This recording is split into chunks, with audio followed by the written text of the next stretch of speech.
Kofi Mensah avait les jambes tremblantes tandis qu'il poussait son vélo rouillé le long d'une route déserte, la sueur trempant sa chemise sous le soleil africain déclinant.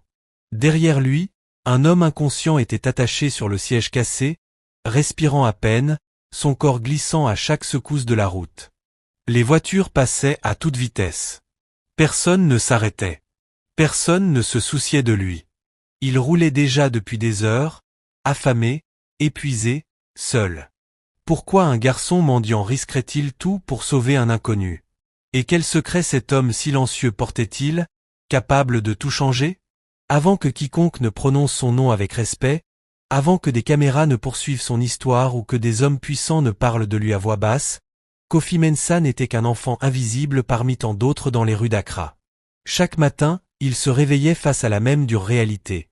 Le béton froid sous son corps frêle, le bruit lointain de la circulation déjà présent avant même le lever du soleil, et ce creux douloureux dans son ventre qui ne disparaissait jamais vraiment. L'endroit où il dormait changeait souvent. Parfois, c'était derrière une rangée d'étals en bois au marché de Makola.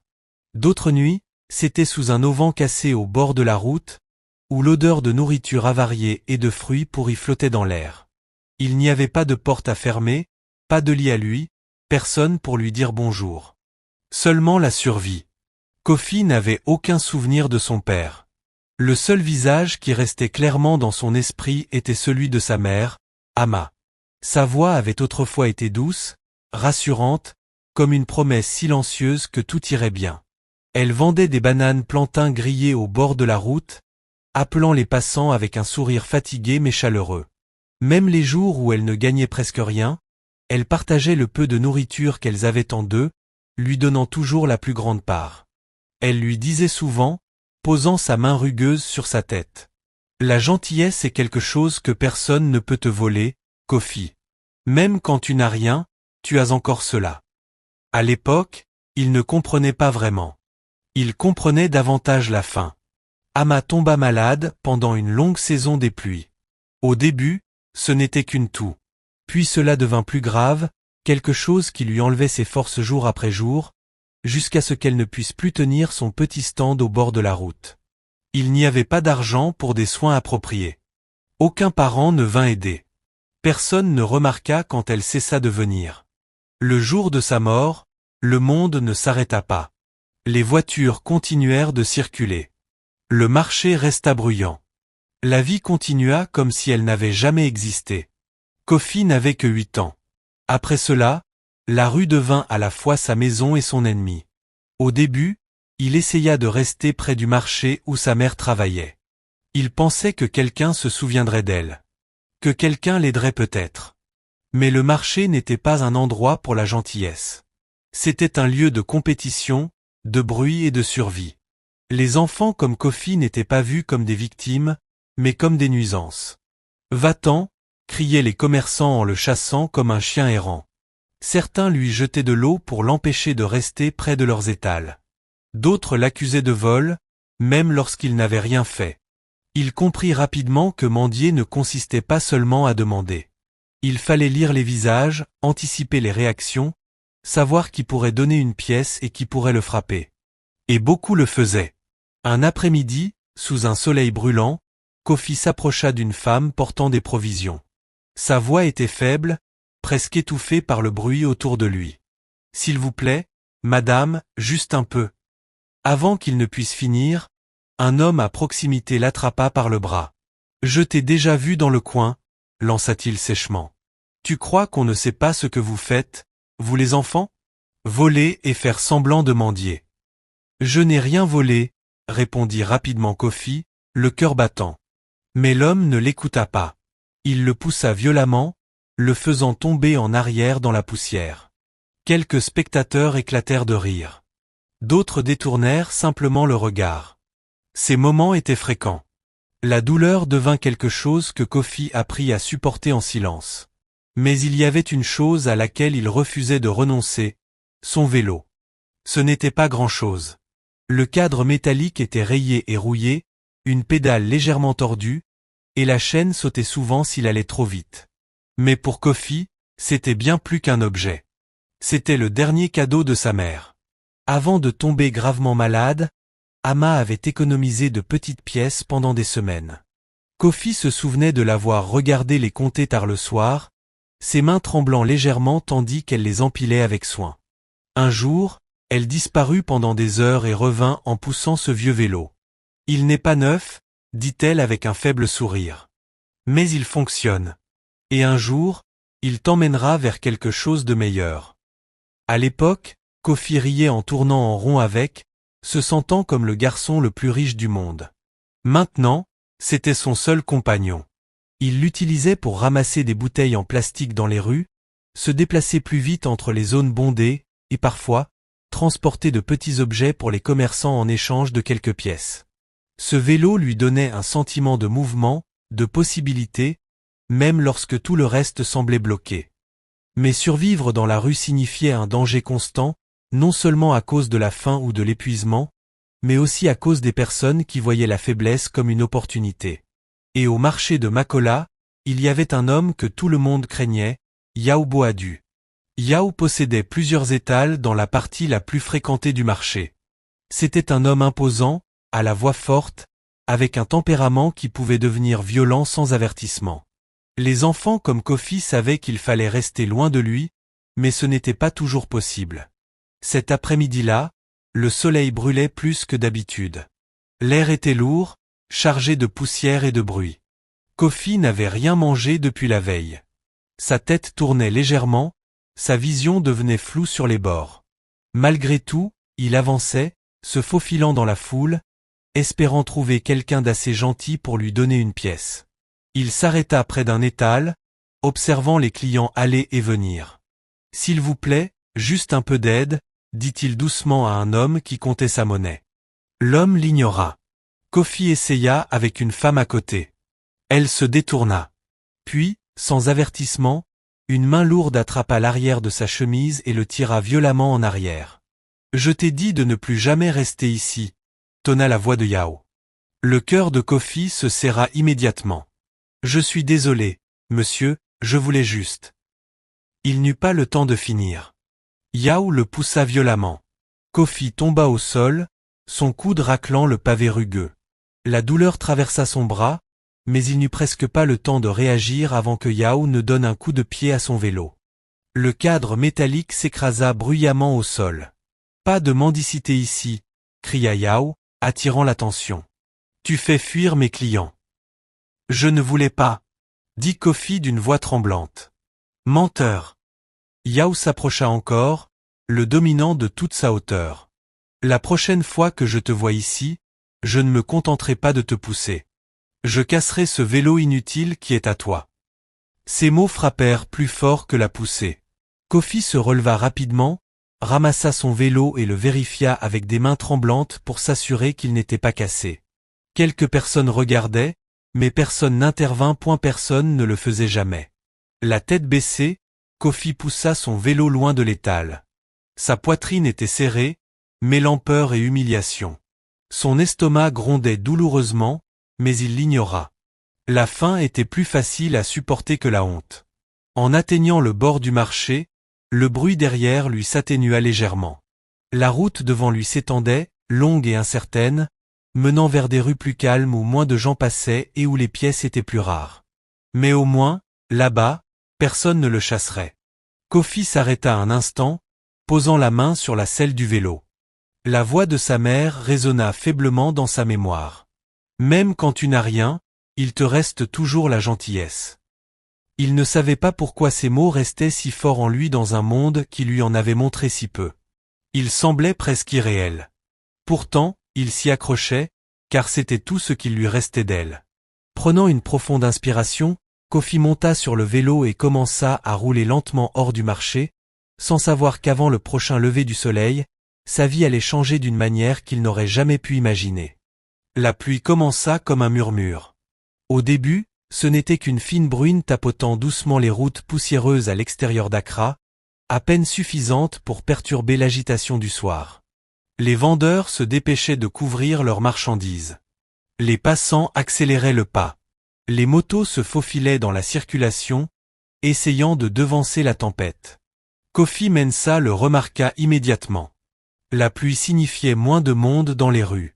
Moins de monde signifiait moins de chances de mendier, et donc une autre nuit de faim. Malgré tout, il continua d'avancer. Le vieux vélo grinçait sous lui tandis qu'il s'éloignait du marché bondé, se dirigeant vers la périphérie, où les routes devenaient plus sombres et plus silencieuses. Son estomac se tordait de douleur, ses jambes le faisaient souffrir après cette longue journée, mais il continuait. Il y avait toujours cet espoir, aussi faible soit-il, de trouver quelque chose, ou quelqu'un, avant la tombée complète de la nuit. Le ciel s'assombrit plus vite que d'habitude. D'épais nuages envahirent l'horizon, avalant la faible lumière restante. La bruine se transforma rapidement en une pluie torrentielle, tombant en rideaux épais qui brouillaient tout. En quelques minutes, Kofi fut trempé. Sa chemise fine collait à sa peau. L'eau dégoulinait de ses cheveux jusque dans ses yeux, rendant la route difficile à voir. Il ralentit. Le chemin qu'il empruntait n'était pas bien entretenu, des nids de poules remplis d'eau boueuse, un sol glissant. Chaque tour de roue demandait effort et équilibre. Un faux mouvement, et il pouvait tomber. Un coup de tonnerre déchira le ciel. Kofi sursauta. Il n'aimait pas les orages. Il lui rappelait la nuit où la respiration de sa mère était devenue faible. La nuit où tout avait changé. Ce souvenir le suivait comme une ombre dont il ne pouvait se défaire. Il pédala plus vite. Plus il avançait, moins il pensait. Un éclair illumina soudain la route devant lui pendant une fraction de seconde, et c'est là qu'il le vit.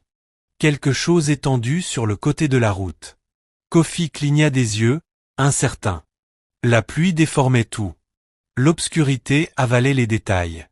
Mais un autre éclair, plus vif cette fois, un corps. Son cœur s'arrêta un instant. Il ralentit instinctivement, serrant le guidon. Pendant un moment, il pensa passer son chemin. C'était le choix le plus sûr. Le plus intelligent. Les enfants de la rue apprenaient vite, ne pas se mêler de ceux qui ne les regardent pas. Cela pouvait être un piège. Un homme ivre. Un criminel. Quelqu'un qui faisait semblant, ou pire, quelqu'un déjà mort. Et si on le voyait près d'un cadavre, personne ne poserait de questions. On l'accuserait. Il avait déjà vu cela arriver. Sa respiration devint courte tandis qu'il s'approchait. Un nouvel éclair. Cette fois, il vit clairement. L'homme était à moitié sur la route, à moitié dans l'herbe boueuse. Ses vêtements, autrefois élégants, étaient déchirés et trempés. Un bras était tordu dans une position anormale. Du sang se mélangeait à l'eau, formant de fines traînées dans la terre. Kofi s'arrêta. Le vélo vacilla légèrement lorsqu'il posa le pied au sol. Pendant quelques secondes, il resta immobile. La pluie continuait de tomber, lourde, incessante, martelant le sol et ses pensées. « Ne t'en mêle pas », murmura une voix en lui. Il avala difficilement sa salive et regarda autour de lui. Personne. Ni voiture, ni passant. Juste l'obscurité et la pluie. Il devait partir. Lentement, Kofi recommença à avancer, détournant le regard de l'homme. Son cœur battait fort dans sa poitrine, chaque battement lui criant de fuir, de survivre. Un pas, deux pas, puis un son. Faible. Presque inaudible. Une respiration brisée. Kofi se figea. Il se retourna lentement. La poitrine de l'homme bougeait. À peine. Il était vivant. Son esprit s'emballa. S'il restait, il pouvait avoir des ennuis. Si l'homme mourait, on pourrait l'accuser. S'il y avait quelqu'un de dangereux dans les environs, il pouvait être attaqué. Mais s'il partait, l'homme mourrait. La pluie semblait plus forte, comme si elle exigeait une décision. Kofi fit un pas hésitant vers lui. « Monsieur » appela-t-il doucement. Aucune réponse. Il s'approcha davantage et s'accroupit. Ses mains tremblaient. Il ne savait pas quoi faire. Il n'avait jamais aidé quelqu'un ainsi. Il avait déjà du mal à s'aider lui-même. Le visage de l'homme était pâle sous la pluie. Ses lèvres entr'ouvertes. Du sang coulait d'une plaie sur son front. Sa respiration était irrégulière, lente, fragile. Kofi retira sa main. La peur le saisit. Il se souvenait des histoires, des gens arrêtés pour des choses qu'ils n'avaient pas faites, des enfants qui disparaissaient après s'être mêlés de situations comme celle-ci. Le monde n'était pas tendre avec des garçons comme lui. Il regarda son vélo, puis l'homme. « Non, je ne peux pas, » murmura-t-il. Il se releva brusquement et fit un pas en arrière. Ce n'était pas son problème. Il attrapa son vélo, prêt à partir. Mais un souvenir le frappa. La voix de sa mère, douce mais claire. « Si tu vois quelqu'un souffrir et que tu te détournes, quel genre de personne deviendras-tu, Kofi ?» Il ferma les yeux. La gentillesse est quelque chose que personne ne peut te voler. Les mots résonnaient douloureusement. Kofi serra les poings. « Ce monde ne se soucie pas de moi, » murmura-t-il, la voix tremblante. « Personne ne m'aide, pourquoi devrais-je aider quelqu'un ?» La pluie répondit par le silence. Il rouvrit les yeux. L'homme était toujours là, immobile, seul, exactement comme lui l'avait été tant de fois. La poitrine de Kofi se serra. Lentement, presque malgré lui, il fit demi-tour. Ses pas le ramenèrent vers l'homme, lourd, hésitant. « Je ne sais pas comment vous aider, » dit-il en s'agenouillant à côté de lui. « Mais je ne peux pas vous laisser ici. » Sa voix se brisa. Il posa doucement la main près de la poitrine de l'homme. Il respirait encore, à peine. Kofi regarda autour de lui, espérant, priant presque que quelqu'un apparaisse. Une voiture, une personne, n'importe qui. Rien. Juste lui, et la tempête. Il avala difficilement sa salive. L'hôpital le plus proche, il en avait entendu parler. Loin. Très loin. Il ne connaissait pas la distance exacte, mais il savait une chose. Ce n'était pas un endroit qu'un garçon comme lui pouvait atteindre facilement, surtout pas dans cet état, et encore moins avec quelqu'un d'autre. Il fixa son vélo. Le cadre rouillé, la pédale tordue, la chaîne fragile. C'était déjà difficile pour une seule personne, alors pour deux. C'est de la folie, murmura-t-il. Ses mains tremblaient alors qu'il passait dans ses cheveux mouillés. Je ne peux pas faire ça. Mais au fond de lui, il savait déjà qu'il allait essayer. La pluie ne faiblissait pas. Elle tombait encore plus fort, comme si le ciel lui-même voulait laver le monde de toute douleur, de tout sang, de toute peur. Mais rien ne disparaissait. Ni l'homme allongé, impuissant dans la boue, ni le garçon tremblant debout à ses côtés, point pris entre la peur et quelque chose de plus profond qu'il ne pouvait ignorer. Kofi Mensah resta immobile un long moment, sa poitrine se soulevant et s'abaissant de manière irrégulière. « C'est de la folie », murmura-t-il encore, mais ses mots semblaient désormais plus faibles. La respiration de l'homme s'éteignait peu à peu. C'était tout ce que Kofi avait besoin de savoir. Il essuya son visage du revers de la main, sans que cela ne change quoi que ce soit. La pluie l'avait déjà complètement trempé. Ses doigts se crispèrent en poings, puis se relâchèrent lentement. « D'accord, » souffla-t-il. « D'accord, je vais essayer. » La décision s'installa en lui comme un poids lourd, mais impossible à nier. Il regarda l'homme, cet inconnu sans nom, sans histoire dans son esprit, juste une vie fragile en train de s'éteindre sous la tempête. « Je ne vous laisserai pas, » murmura Kofi. Ces mots le surprirent lui-même. Personne ne lui avait jamais dit cela. Avec précaution, il s'accroupit à nouveau à côté de l'homme. Le premier problème était évident. Comment allait-il le déplacer? L'homme était grand, bien plus grand que lui. Son corps était mou, lourd à cause de la pluie et des vêtements trempés. Kofi passa ses bras sous ses épaules et tenta de le soulever. Rien. L'homme bougea à peine. Kofi serra les dents, ajusta sa prise. « Allez, s'il vous plaît » murmura-t-il en mobilisant toute la force de son petit corps. Lentement, douloureusement, le haut du corps de l'homme se souleva de quelques centimètres. Kofi le traîna légèrement, ses pieds nus glissant dans la boue, ses muscles brûlant aussitôt. Il n'avait jamais porté quelque chose d'aussi lourd, même pas les sacs de bouteilles en plastique qu'il ramassait parfois. Sa respiration devint saccadée. Il s'arrêta, haletant. « Je ne peux pas » murmura-t-il, la voix brisée. La pluie redoubla, rendant le sol encore plus glissant et impitoyable. Kofi regarda le vélo. Une idée naquit, fragile, désespérée. S'il ne pouvait pas porter l'homme, peut-être pouvait-il le faire tenir dessus. C'était dangereux, peut-être impossible, mais c'était sa seule chance. Il rapprocha le vélo, ses pneus glissant légèrement dans la boue. Il le maintint contre lui pour le stabiliser. « Ne tombe pas !»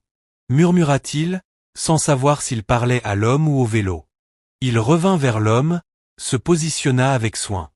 D'une main tremblante, il passa un bras de l'homme sur son épaule. Le poids le fit vaciller immédiatement. « Non, non !» grogna-t-il en se forçant à rester debout. Il traîna l'homme centimètre par centimètre jusqu'au vélo, ses pieds glissant, ses bras tremblant violemment. Chaque mouvement semblait pouvoir le faire s'effondrer. Enfin, ils atteignirent le vélo. Kofi appuya le corps de l'homme contre la selle, cherchant comment le fixer. Ce vélo n'était pas fait pour ça. La selle était trop petite, le cadre trop fragile. Mais il n'avait pas d'autre choix. Il déchira une bande de sa chemise usée, puis une autre. Ses mains travaillaient vite, maladroitement, nouant le tissu autour du torse de l'homme et du cadre du vélo. « Reste, s'il te plaît, reste !» murmura-t-il. La tête de l'homme pencha en avant. Kofi la redressa doucement, la calant contre son propre épaule pour la soutenir. Pendant un instant, tout sembla immobile. La pluie, l'obscurité, cette situation impossible. Kofi recula légèrement et observa ce qu'il avait fait. Ce n'était pas sûr. Ce n'était pas stable. Ça semblait à peine réel. « Ça ne va pas marcher », murmura-t-il. Mais la respiration faible et irrégulière de l'homme lui rappela qu'en ne faisant rien, cela ne marcherait certainement pas. Kofi monta lentement sur le vélo. Le poids supplémentaire le fit pencher dangereusement. Il faillit tomber immédiatement. « Non, non, tiens bon », dit-il entre ses dents, serrant le guidon. Il ajusta sa position, posa un pied fermement au sol, testant l'équilibre. Le vélo grinçait sous la pression. Kofi ferma brièvement les yeux. Si ça casse, on est finis tous les deux. Cette pensée lui glaça le sang, indépendamment de la pluie. Il rouvrit les yeux. Juste un peu, avance. Il poussa. Au début, le vélo résista, les pneus luttant contre la boue et le poids. Puis lentement, il se mit à rouler. Kofi laissa échapper un souffle qu'il retenait. Un pas, puis un autre. Il ne roulait pas encore, il poussait seulement. La route devant lui disparaissait dans l'obscurité. Il ne savait pas où se trouvait exactement l'hôpital. Il avait seulement entendu des gens en parler. Certains disaient qu'il était à Kumasi, d'autres parlaient de longs trajets nécessitant bus, argent, temps, des choses que Kofi n'avait pas. Mais il savait une chose, rester immobile tuerait l'homme. Alors il avança. La pluie trempait ses pieds, chaque pas devenant une lutte. Le vélo vacillait sans cesse, menaçant de tomber. Kofi serrait le guidon, ses petites mains lui faisant mal. Les minutes passèrent, ou peut-être des heures. Le temps se brouillait. À un moment, la route devint un peu plus praticable. La boue moins épaisse. Kofi prit un risque. Il posa un pied sur la pédale. Le vélo trembla violemment. Doucement, murmura-t-il. Il appuya légèrement.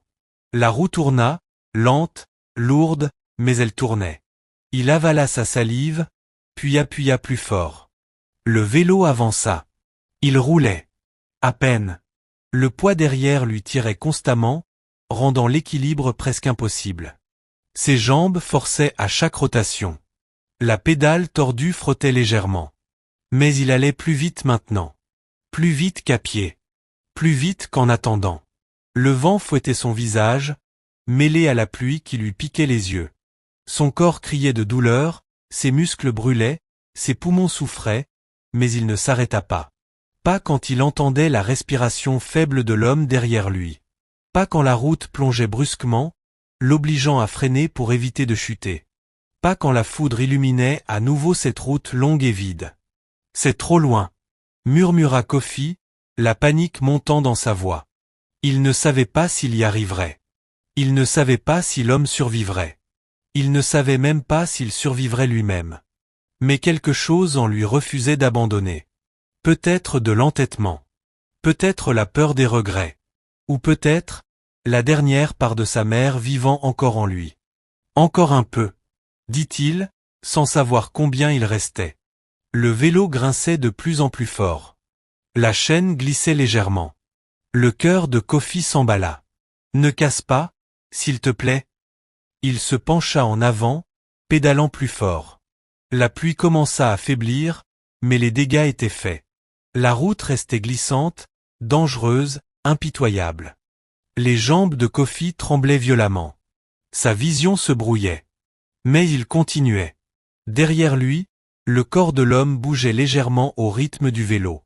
Vivant, pour l'instant. Kofi serra la mâchoire, ignorant la douleur, ignorant l'épuisement. Il avait fait son choix. Et maintenant, il n'y avait plus de retour en arrière.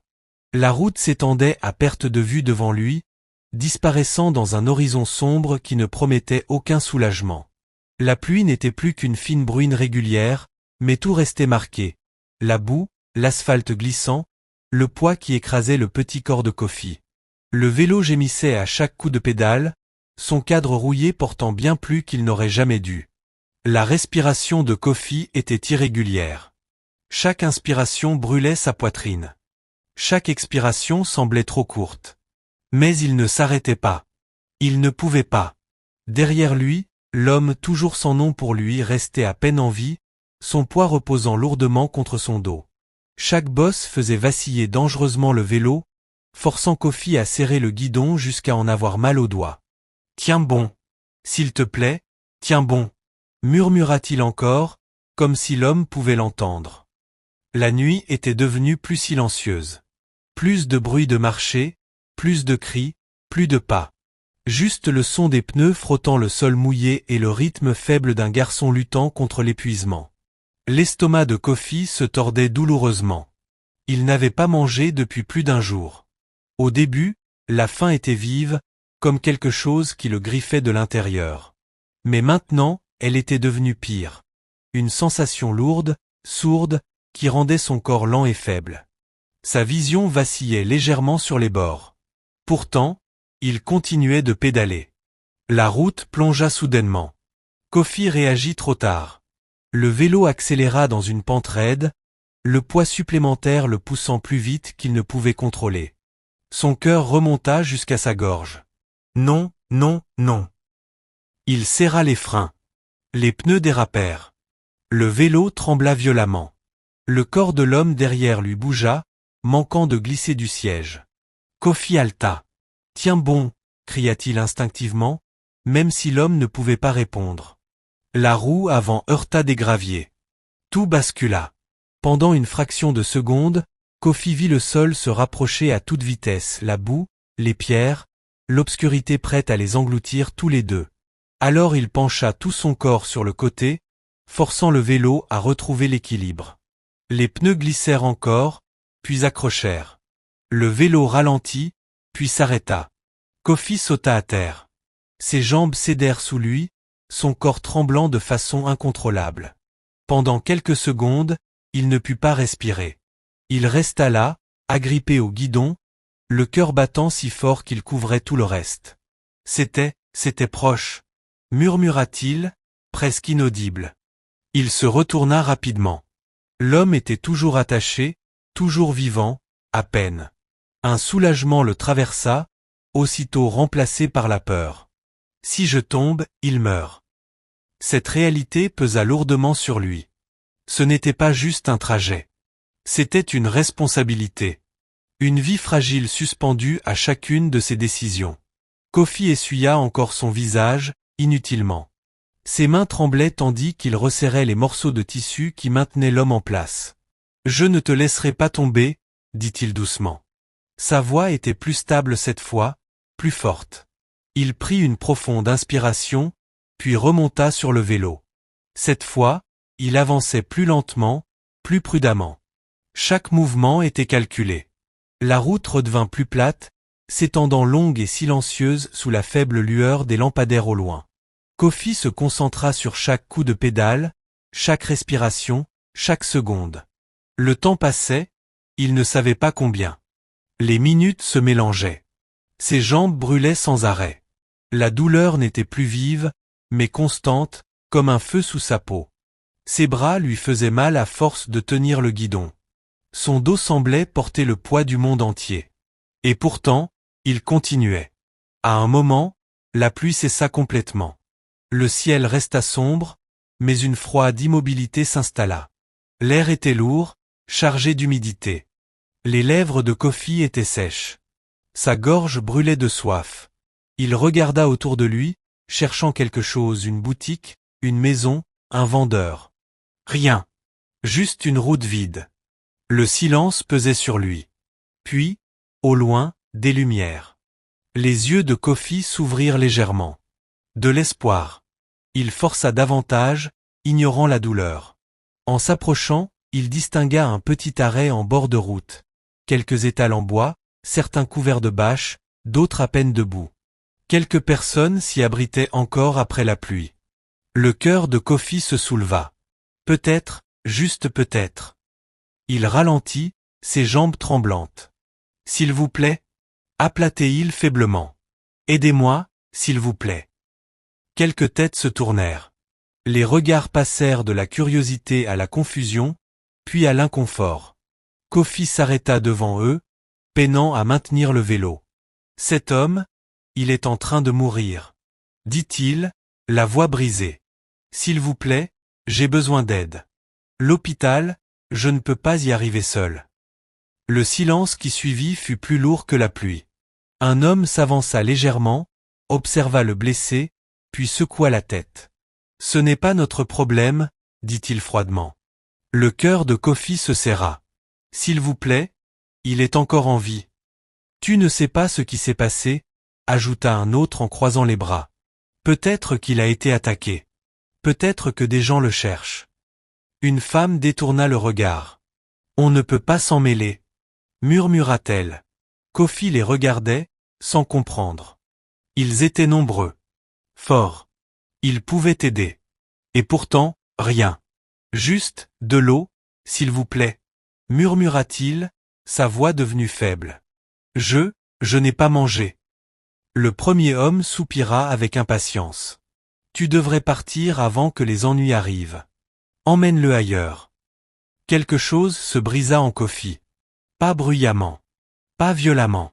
Juste, doucement. Le dernier morceau d'espoir qu'il avait apporté avec lui. Il hocha lentement la tête. D'accord, murmura-t-il. Personne ne l'arrêta. Personne ne l'aida.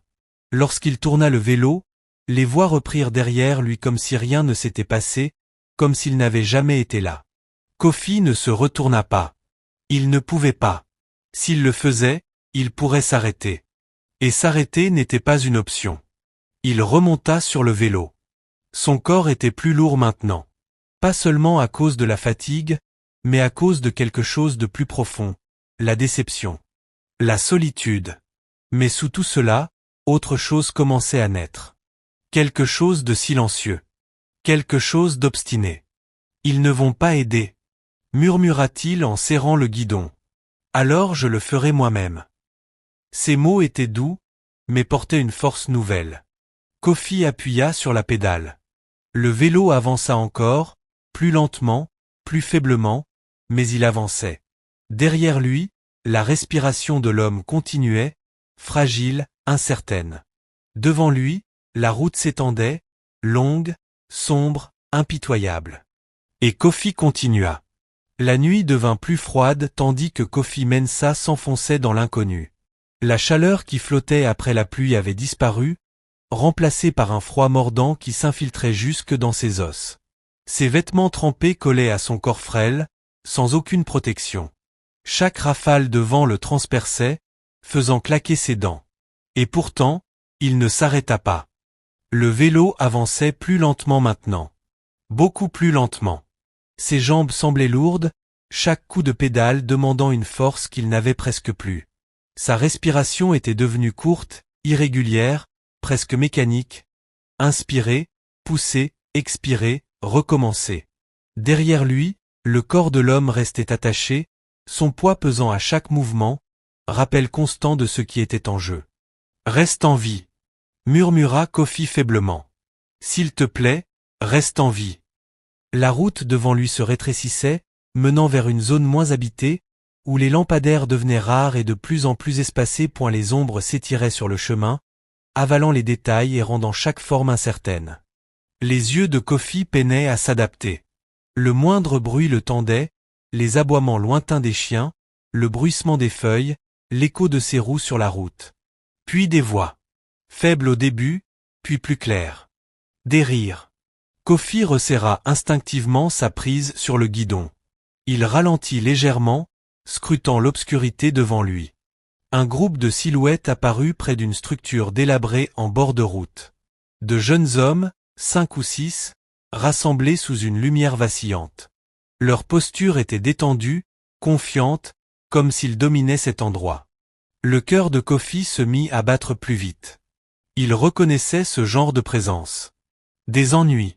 Il pensa faire demi-tour, mais la route derrière lui était tout aussi longue, tout aussi vide. Et s'arrêter ici n'était pas sûr non plus.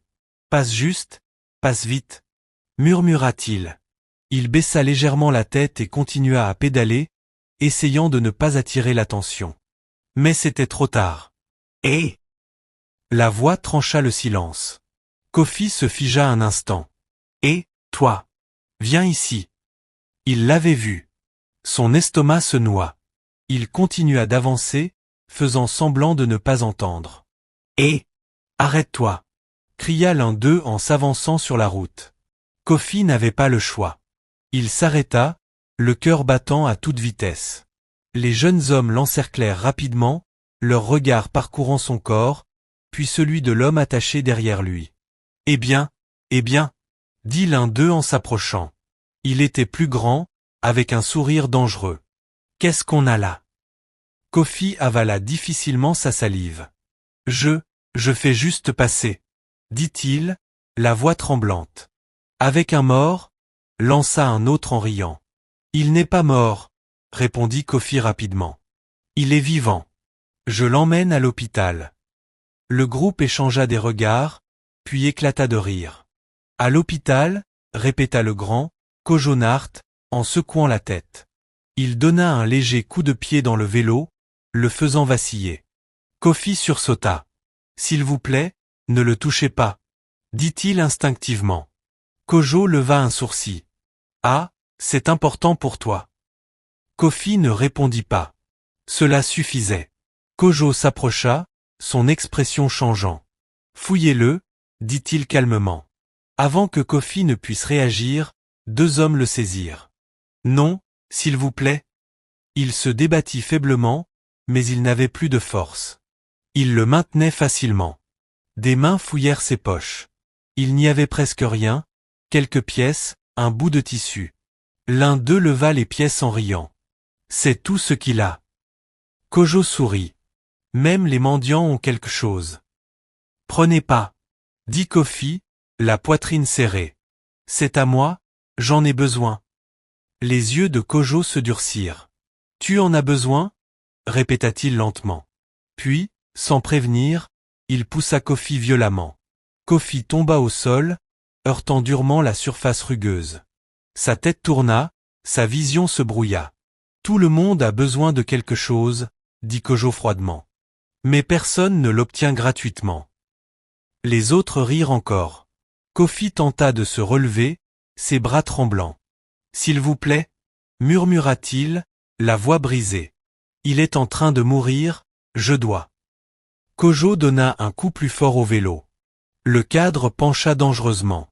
Non, cria Kofi, se relevant malgré la douleur. Le corps de l'homme glissa presque. Kofi se précipita, attrapa le vélo et le maintint de toutes ses forces. Ne faites pas ça, supplia-t-il. Pendant un instant, Kojo le regarda simplement. Puis il haussa les épaules. C'est inutile de toute façon, laisse-le mourir. Ces mots frappèrent Kofi comme un coup. Quelque chose en lui se brisa. Pas bruyamment, mais profondément. Il serra le vélo, son petit corps tremblant. Pas seulement de peur cette fois, mais d'autre chose. De la défiance. Non. Le mot le surprit lui-même. Kojo fronça les sourcils. Qu'est-ce que tu as dit? Kofi releva lentement la tête et croisa son regard pour la première fois. J'ai dit non. Sa voix tremblait encore, mais elle était plus forte. Les rires cessèrent. L'air sembla changer un instant. Puis Kojo s'avança et le poussa encore plus violemment. Kofi tomba en arrière, lâchant le vélo. Le corps de l'homme glissa. Pendant un instant terrifiant, il sembla tomber complètement. Kofi se jeta en avant, le rattrapant juste à temps. Ses bras brûlaient de douleur, mais il le maintint. Non! Halta-t-il. Le groupe regardait maintenant en silence. La poitrine de Kofi montait et descendait rapidement tandis qu'il luttait pour garder l'équilibre. Il releva les yeux. « Je n'ai rien », dit-il d'une voix rauque. « Mais je ne le laisserai pas. » Kojo le fixa. Une expression indéchiffrable passa sur son visage. Puis il ricana. « Idiot de gamin » murmura-t-il en se détournant. Il fit un geste de la main. « Laissez-le. Ça n'en vaut pas la peine. » Les autres hésitèrent, puis reculèrent. Kofi ne bougea pas. Il ne respira même pas jusqu'à ce qu'il disparaisse. Le silence qui suivit semblait irréel. Kofi resta là, tremblant, le corps faible.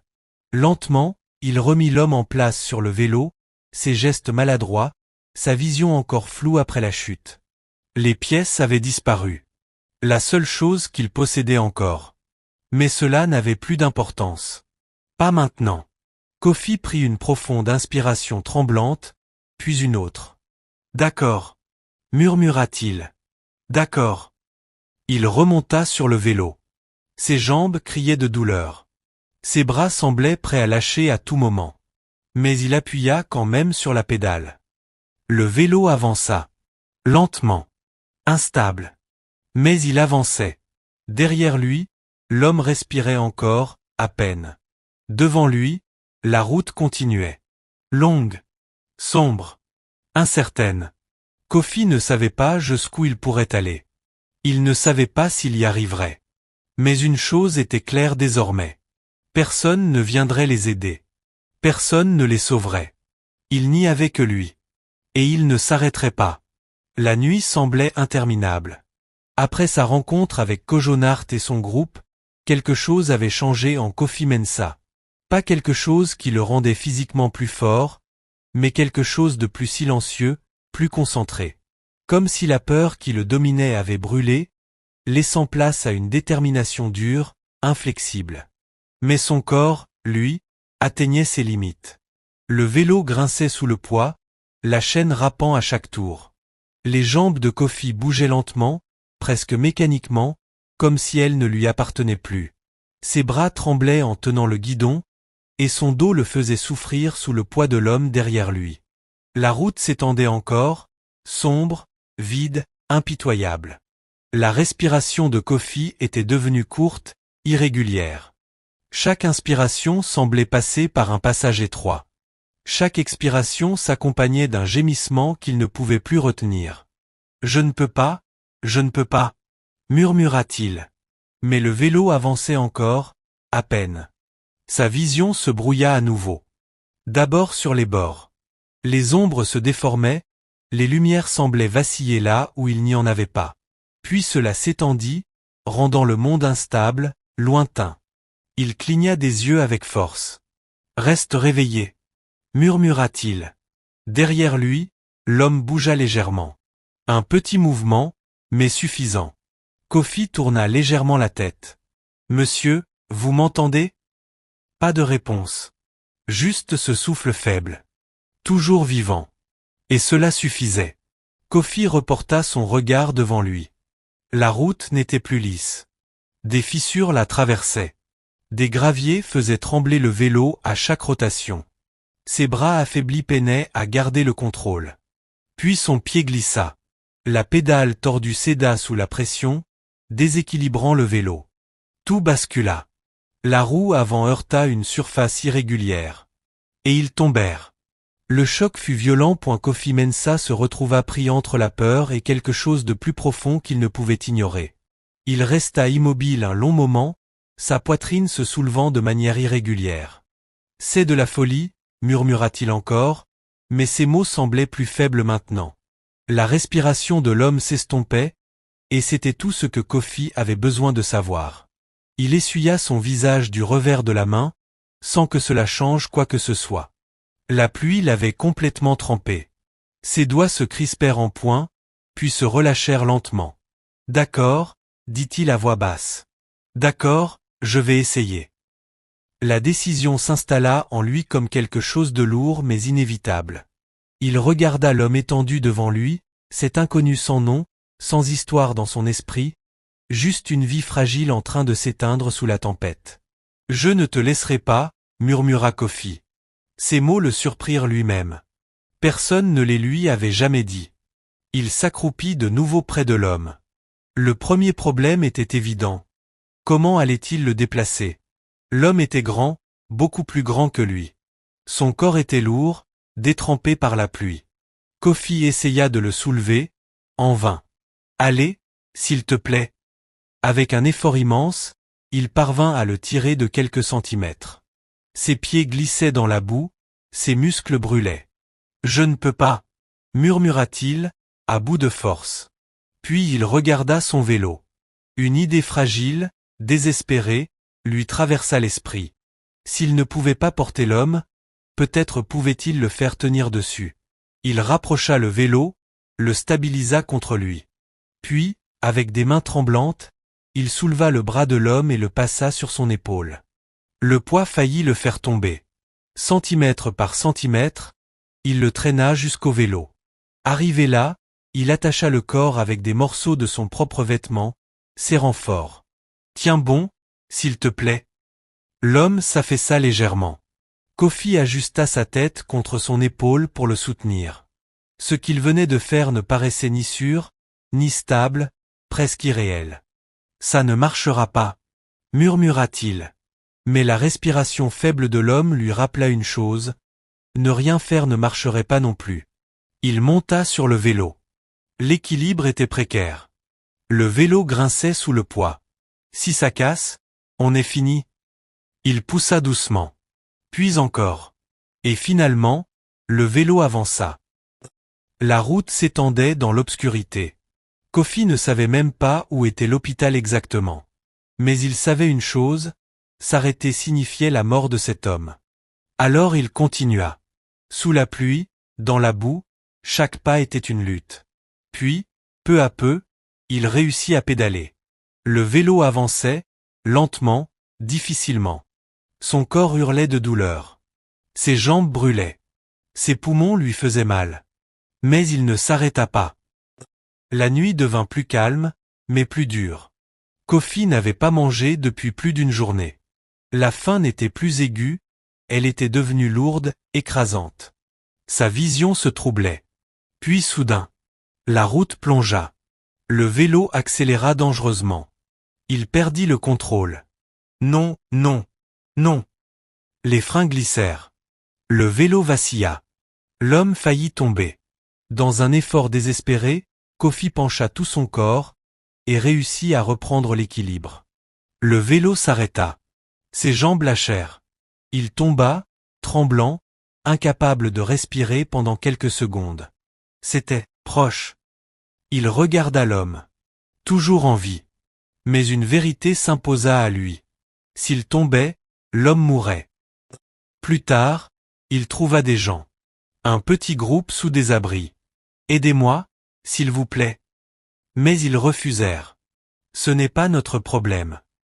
On ne veut pas d'ennui. » Personne ne bougea. Quelque chose se brisa en lui, silencieusement. « D'accord, » murmura-t-il. Et il repartit. Seul. Plus loin, des jeunes hommes l'arrêtèrent. Ils le fouillèrent. Lui prirent ses dernières pièces. Le poussèrent violemment au sol. « Laisse-le mourir, » dit l'un d'eux. Mais cette fois, quelque chose changea. Kofi releva la tête. Non. Le mot tremblait, mais il était ferme. Ils le frappèrent encore, puis finalement le laissèrent partir. Plus tard, il tomba. Cette fois violemment. La douleur explosa dans son corps. Il resta au sol, incapable de bouger. « Je ne peux pas. » Il ferma les yeux. Le silence, le repos, puis une voix. « Kofi. » Il ouvrit les yeux. Sa mère. « Ama. » debout dans la nuit, douce, lumineuse. Tu es fatigué, dit-elle. Les larmes coulèrent. Je n'y arrive plus. Elle s'approcha. Tu as déjà fait plus que n'importe qui. Il va mourir. Elle posa une main invisible près de lui. Tu as encore ton cœur, dit-elle doucement. Et cela suffit. Kofi ferma les yeux, tremblant. J'ai peur. Je sais, répondit-elle point le monde autour de lui sembla disparaître pendant un instant. Plus de route, plus de douleur, seulement sa voix. Mais le courage, continua-t-elle, ce n'est pas être fort, Kofi. C'est avancer, même quand tu as peur. Kofi resserra sa prise sur le guidon. Je ne veux pas le perdre, murmura-t-il. Ama esquissa un léger sourire. Alors ne t'arrête pas. Ces mots résonnèrent. Simple. Clair. Kofi ouvrit les yeux. La route était de nouveau vide, sombre, silencieuse. Sa mère avait disparu, ou peut-être n'avait-elle jamais été là. Il inspira brusquement, la poitrine serrée. Ne t'arrête pas, répéta-t-il. Cette fois, les mots étaient différents. Plus forts. Il essuya son visage avec des mains tremblantes, chassant les larmes et la pluie. Puis il appuya sur la pédale. Le vélo avança de nouveau. Lentement. Douloureusement. Mais sûrement. Quelque chose en lui avait changé. Pas sa force. Pas son corps. Sa volonté. Ce n'était plus une question de savoir s'il allait y arriver.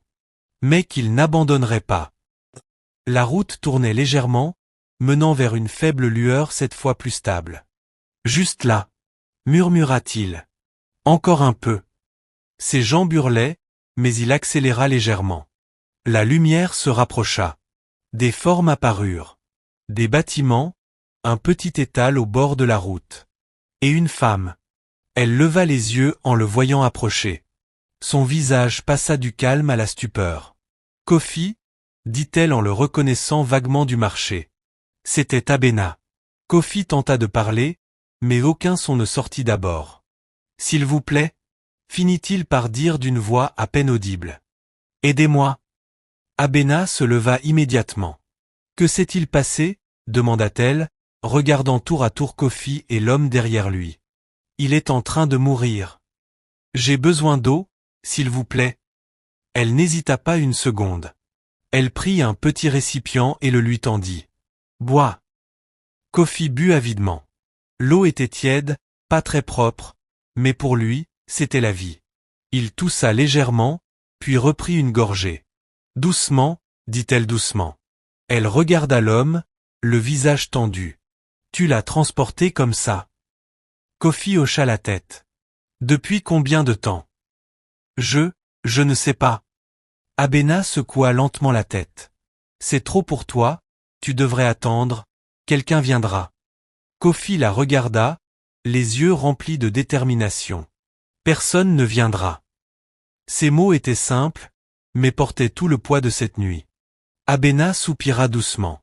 Je n'ai pas de véhicule, je ne peux pas t'emmener à l'hôpital. Kofi baissa légèrement la tête.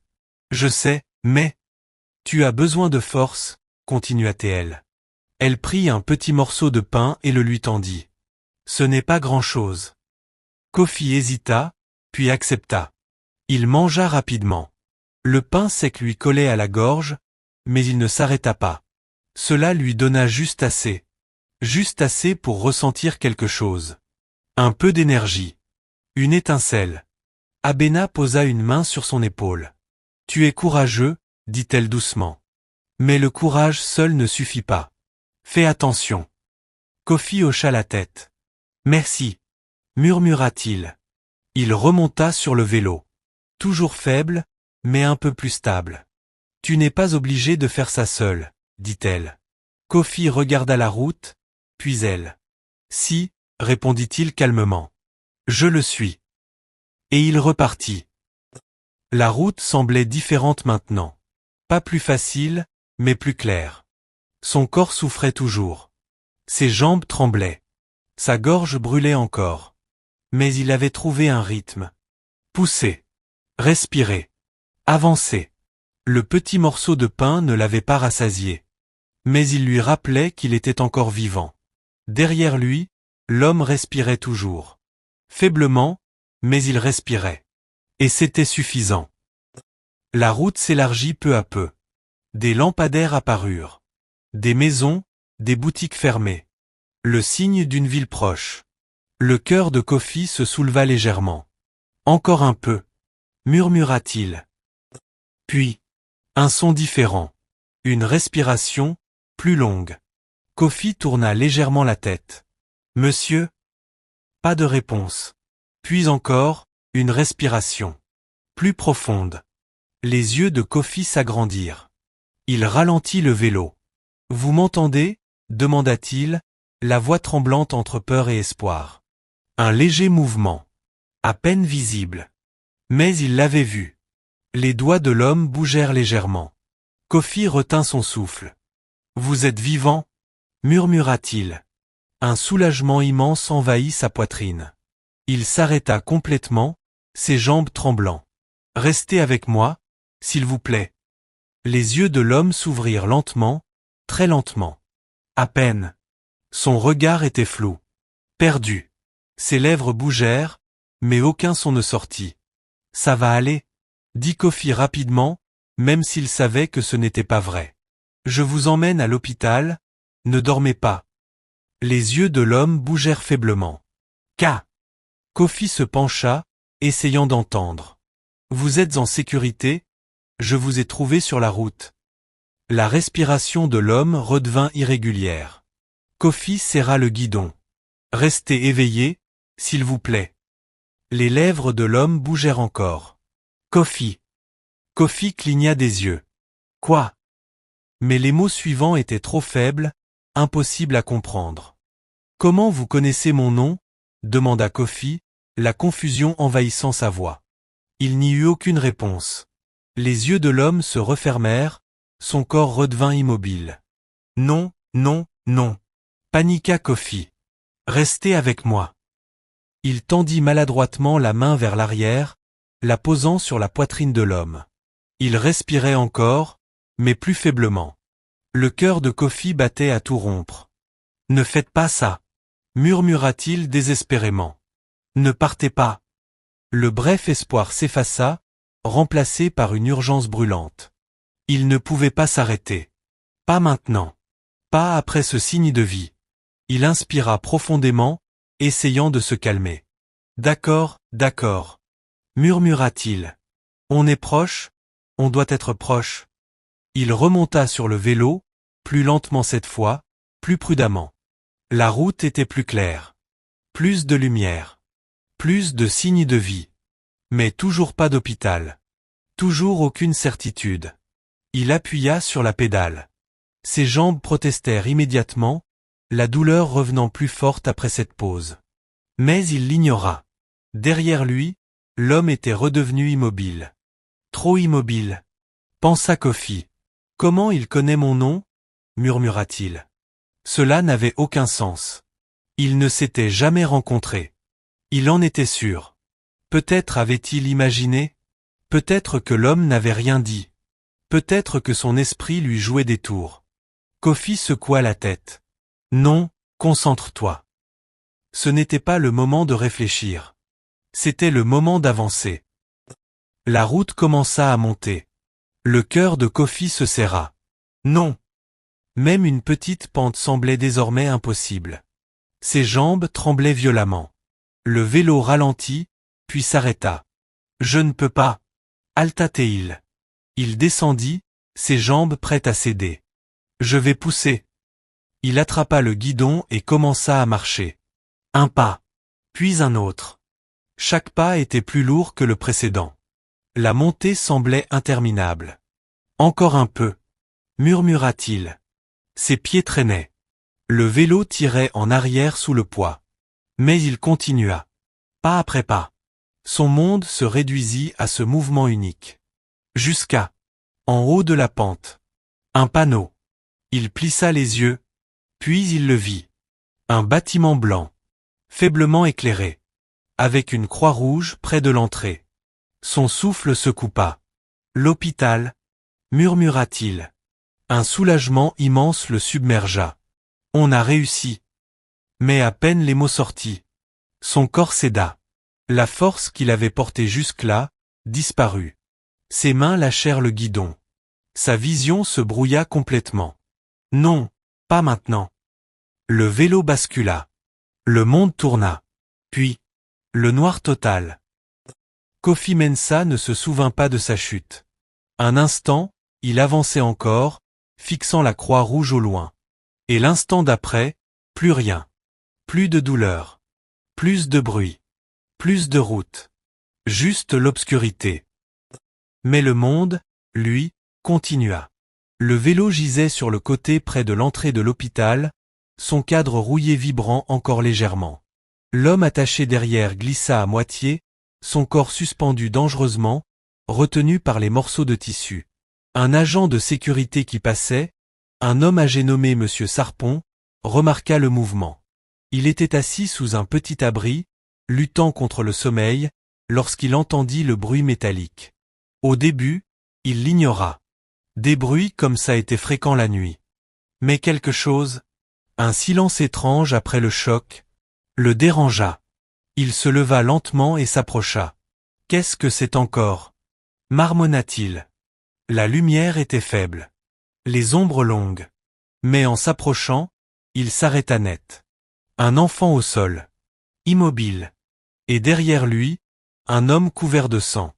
Le cœur de Monsieur Sarpon manqua un battement. « Et » cria-t-il en courant. « Et qu'est-ce que c'est que ça » Il s'agenouilla près de Kofi, le secouant doucement. « Petit, réveille-toi. » Aucune réponse. Le corps de Kofi était froid. Pâle sous la saleté et l'épuisement. « Ce n'est pas bon, » murmura-t-il. Il se tourna vers l'homme blessé. Sa respiration s'accéléra. Les blessures étaient graves. Sang. Contusion. Immobilité inquiétante. Puis, un souffle. Faible, mais réel. « Il est vivant » murmura-t-il. L'urgence le frappa immédiatement. « À l'aide » cria-t-il vers l'entrée. « Venez vite. » Pendant un instant, rien. Puis des pas. 2 infirmières accoururent, suivies d'un jeune médecin. « Que se passe-t-il » demanda le médecin. Monsieur Sarpon pointa du doigt. « Ils viennent d'arriver, ce garçon, et cet homme, il est en train de mourir. » Les infirmières réagirent immédiatement. « Apportez le brancard. » Le médecin s'agenouilla près de l'homme, prenant son pouls. Faible, trop faible. « Depuis combien de temps est-il comme ça ?»« Je ne sais pas. Ils viennent juste d'apparaître. » Le brancard arriva. Ils détachèrent l'homme du vélo rapidement, avec précision, mais leurs regards trahissaient leur inquiétude. « C'est grave » murmura l'une d'elles. « Faites attention à sa tête » ordonna le médecin. « On le perd. » Ils le placèrent sur le brancard. Sa tête bascula légèrement. Sa respiration vacilla. « Dépêchez-vous. » Ils l'emmenèrent à l'intérieur. Les portes se refermèrent. Et soudain, le silence. Monsieur Sarpon se tourna vers Kofi. Le garçon était toujours là. Petit. Fragile. Presque invisible après tout ce chaos. Pendant un instant, personne ne vint vers lui. Personne n'appela à l'aide. Il était juste, là. Monsieur Sarpon fronça les sourcils. « Attends » murmura-t-il. Il s'approcha, s'agenouilla à nouveau. Celui-ci aussi. Il posa sa main sur sa poitrine. Un souffle. Faible, mais régulier. Vivant. Monsieur Sarpon expira lentement. Petit, mais fort. Murmura-t-il. Puis il leva les yeux vers les portes de l'hôpital. Les regards se croisèrent, chargés d'une tension étrange. Ils étaient déjà concentrés sur l'homme blessé. Bien sûr qu'ils le sont. Cet homme avait de l'importance. Les gens importants passent toujours en premier. Monsieur Sarpon souffla, puis, sans attendre, souleva doucement Kofi dans ses bras. Le garçon était léger, trop léger, comme s'il ne portait rien à l'intérieur. « Viens, toi aussi » murmura-t-il. Il transporta Kofi vers l'entrée. Ses pas étaient lents, prudents. À l'intérieur, La lumière était aveuglante, faisant ressortir le corps couvert de saleté de Kofi. Les infirmières se déplaçaient rapidement, concentrées sur l'urgence à l'intérieur. Monsieur Sarpon s'approcha du bureau de réception. Ce garçon a aussi besoin d'aide. La jeune infirmière leva les yeux, fronça les sourcils. Qui est-il? Je ne sais pas, répondit monsieur Sarpon. Il est venu avec l'homme blessé. Elle hésita, incertaine. Il ne semble pas appartenir ici. Monsieur Sarpon se raidit. C'est lui qui a amené cet homme ici. Sans lui, il serait mort dehors. La nurse regarda autour, hésitante. Nous n'avons pas de place. Trouvez-en, coupa monsieur Sarpon, calme mais ferme. Finalement, elle acquiesça. Mettez-le là, dit-elle, montrant un petit lit d'examen. Monsieur Sarpon posa doucement Kofi dessus. Le garçon ne bougea pas, respirant faiblement, vidé de toute énergie. Une jeune infirmière vérifia son pouls. Fatigue sévère, déshydratation, peut-être plus. Elle observa ses bras fins, couverts de contusions et égratignures. D'où vient-il? Je ne sais pas, mais il n'a pas abandonné avant d'arriver ici. Pour la première fois, Kofi recevait des soins. Plus loin, dans la salle d'urgence, le chaos régnait. Son pouls chute. Préparez l'oxygène. Bougez, bougez. L'homme blessé était sur la table d'opération, entouré de médecins et d'infirmières. Qui est cet homme? Demanda l'un d'eux. Aucune idée trouvée, répondit un autre. Mais ses vêtements, il n'est pas ordinaire. Le médecin en chef fronça les sourcils. Peu importe qui il est. Si nous n'agissons pas maintenant, il ne survivra pas. Les machines bipèrent rapidement. Le temps s'échappait. Dans la petite chambre, Kofi resta inconscient, mais sa respiration se stabilisa légèrement. Une perfusion connectée à son bras lui redonnait lentement vie. Monsieur Sarpon resta près de la porte, silencieux, repensant à ce qu'il venait de voir. Un enfant portant un homme mourant à travers la nuit. « H, ce monde !» murmura-t-il. Puis il regarda Kofi. « Tu n'as pas abandonné, et grâce à ça, peut-être qu'il survivra. » Le monde extérieur continuait sa routine, ignorant le drame à l'intérieur. Deux vies en équilibre, et personne ne savait que tout allait bientôt changer. Le matin arriva doucement. La lumière du jour glissa à travers les fenêtres de l'hôpital, touchant tout sans permission. Les sols carrelés, les lits métalliques, les visages fatigués des infirmières ayant travaillé toute la nuit. Kofi Mensah reposait immobile. La perfusion goûtait lentement dans son bras frêle. Sa respiration s'améliorait, mais son corps restait profondément épuisé, comme si chaque parcelle de lui avait été poussée au-delà de ses limites. Pendant un long moment, il ne bougea pas. Puis un léger tremblement. Ses doigts bougèrent à peine. Une respiration faible. Ses paupières frémirent. Kofi ouvrit lentement les yeux. La lumière lui sembla trop vive. Il cligna des yeux, sa vision floue, la tête lourde. Pendant un instant, il ne comprit pas où il était. Le plafond lui était inconnu. L'odeur, propre, tranchante, clinique, n'avait rien à voir avec les rues qu'il connaissait. Il tenta de bouger. La douleur répondit immédiatement. Son corps semblait vide, comme si quelque chose d'essentiel avait été drainé. Doucement, dit une voix douce. Kofi tourna la tête. Une infirmière se tenait à côté de lui, calme mais attentive. « Tu es à l'hôpital, dit-elle. Tu t'es effondré dehors. » La mémoire lui revint en un instant. La route, la pluie, l'homme.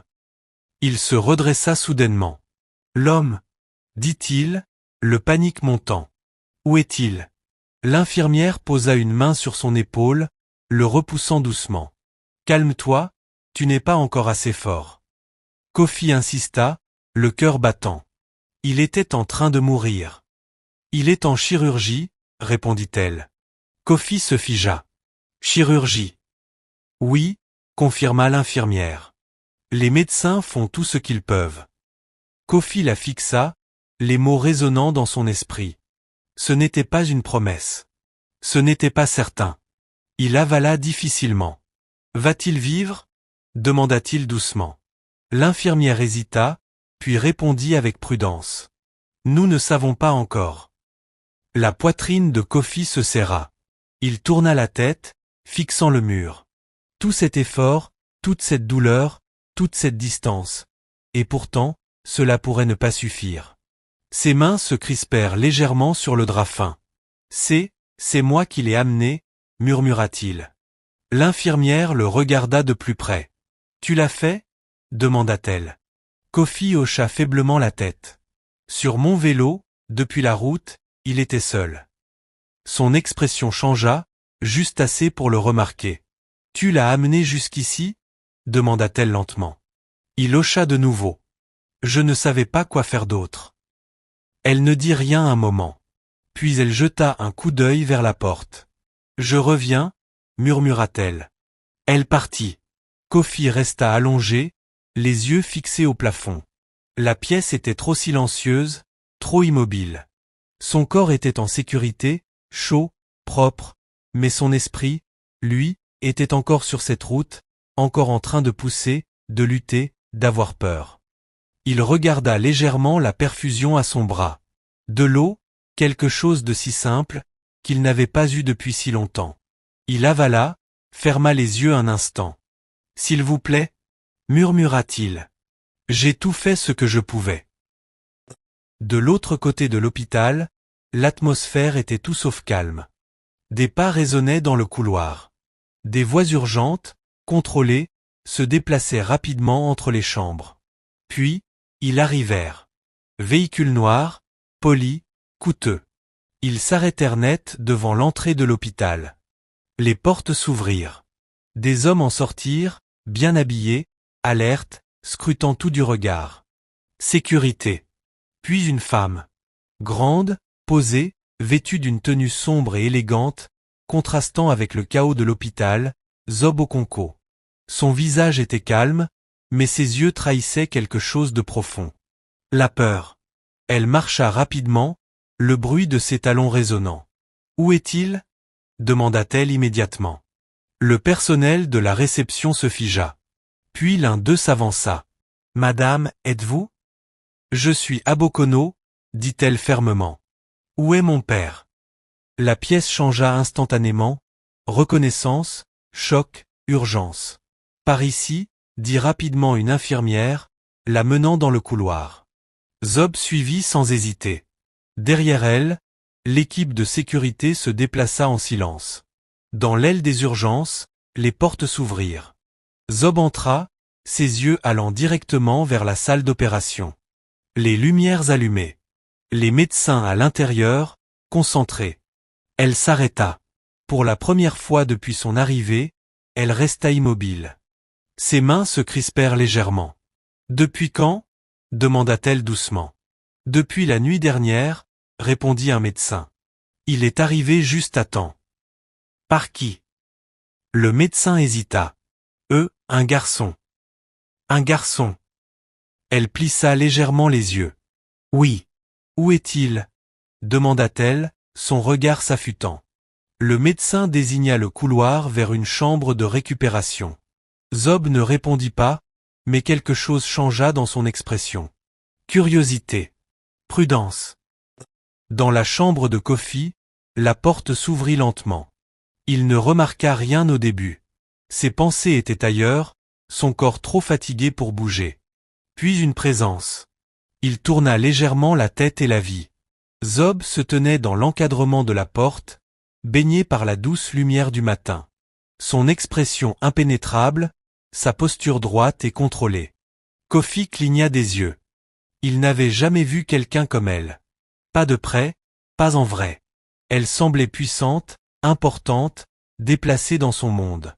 Et lui, semblait n'être rien. Sale, mince, petit.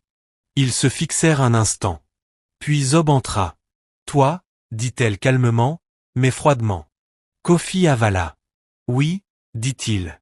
« Ils ont dit que tu as amené mon père ici. » Le cœur de Kofi rata un battement. « Ton père » Il se redressa légèrement, ignorant la douleur. « Je l'ai trouvé sur la route, il était mourant. Je ne savais pas qui il était. Pourquoi? L'interrompit Zob.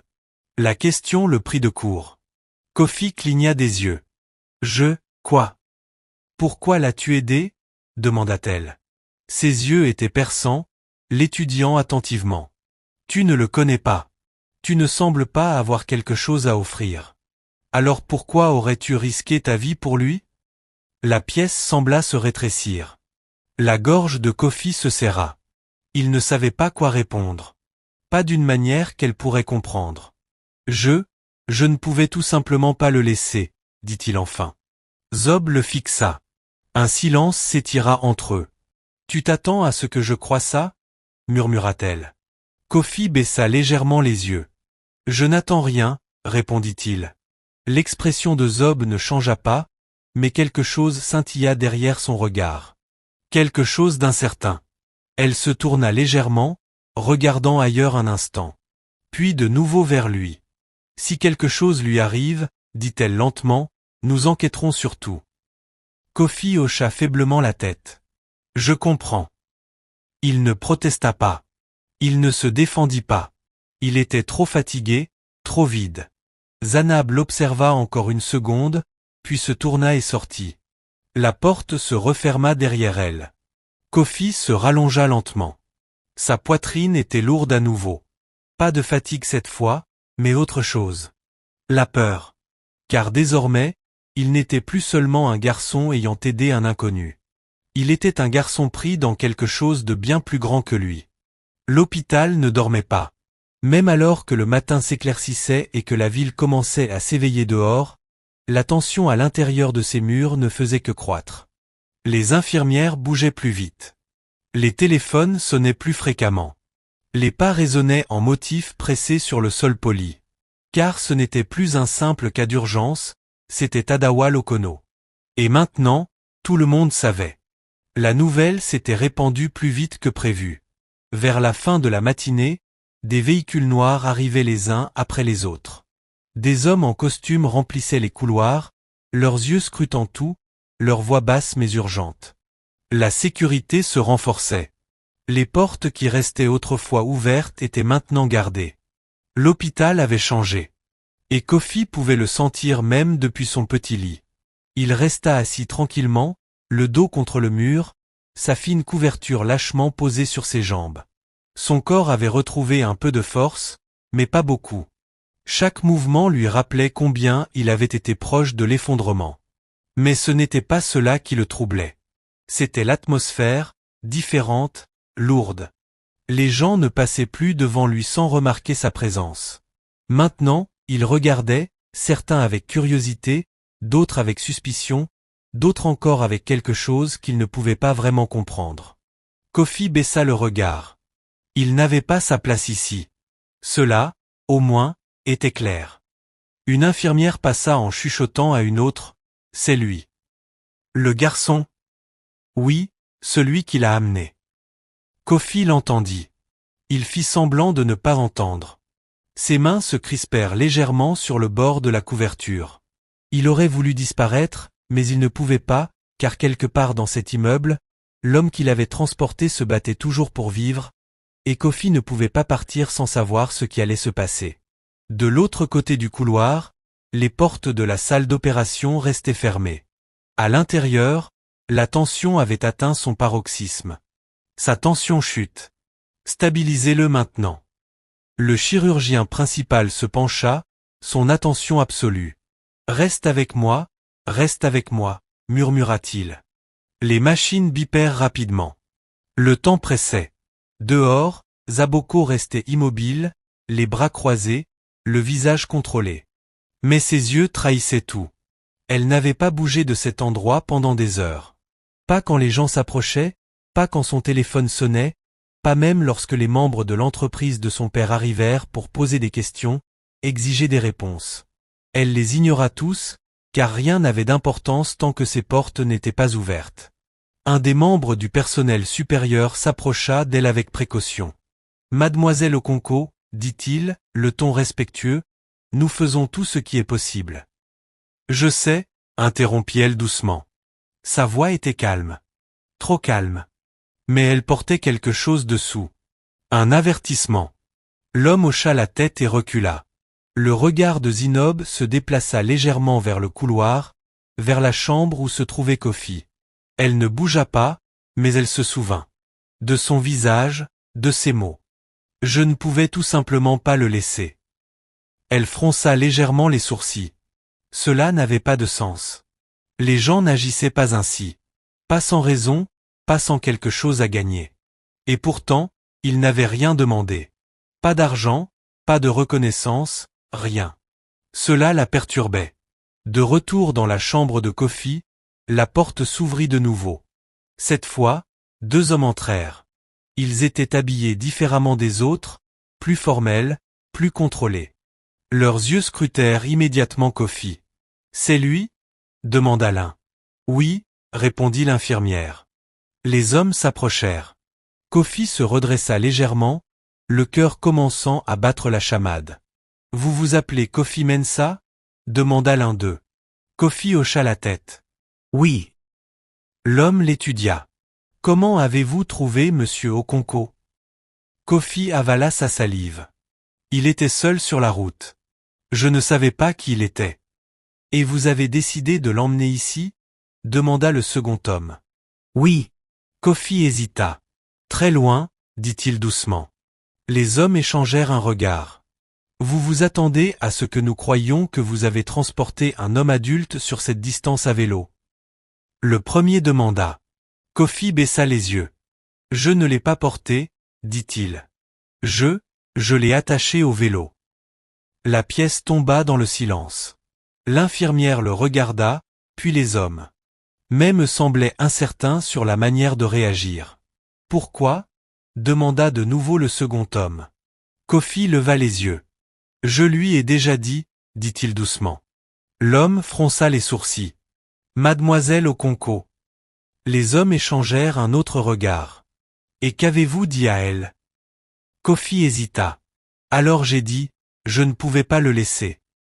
Le silence revint, plus long cette fois. Un des hommes s'avança, son ton plus tranchant. « Savez-vous qui il est ?» Kofi secoua la tête. « Non. » « C'est l'un des hommes les plus puissants de ce pays, » dit l'homme. « On ne le trouve pas simplement sur la route. » La poitrine de Kofi se serra. « Je ne savais pas, » répéta-t-il. L'homme l'étudia longuement, puis recula enfin. « Nous continuerons cela plus tard, » dit-il. Ils se retournèrent et partirent. La porte se referma. Kofi expira lentement. Ses mains tremblaient légèrement. Il ne comprenait pas ce qui se passait. Il avait seulement essayé d'aider. Mais maintenant, il sentait que ce choix le tirait vers quelque chose de dangereux, quelque chose où il n'avait pas sa place. Pendant ce temps, dans le couloir, les portes de la salle d'opération s'ouvrirent enfin. Le simple bruit attira l'attention de tous. Zanob s'avança instantanément. Le médecin retira lentement son masque.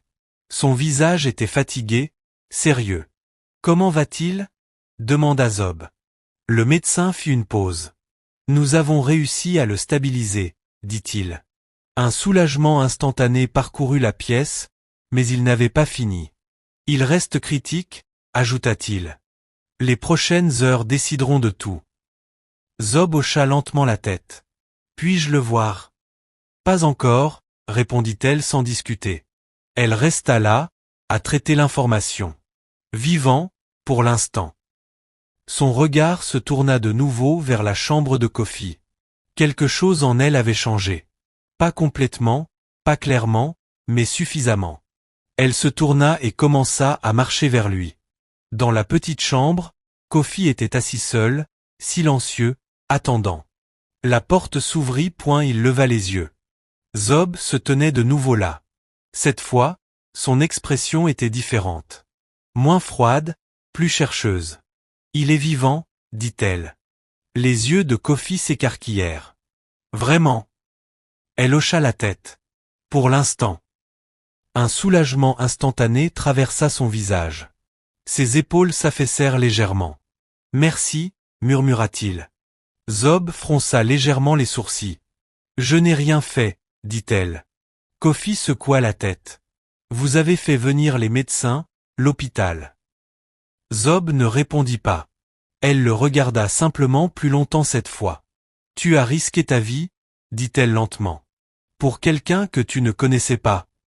Kofi ne répondit pas. Pour lui, ce n'était pas quelque chose d'inhabituel. C'était simplement ce qu'il avait fait. Zob l'étudia attentivement. Puis elle demanda, « Que veux-tu » Kofi cligna des yeux. « Quel argent » dit-elle. « Un endroit où dormir, de la nourriture, de l'éducation. » Sa voix était directe, claire, pratique.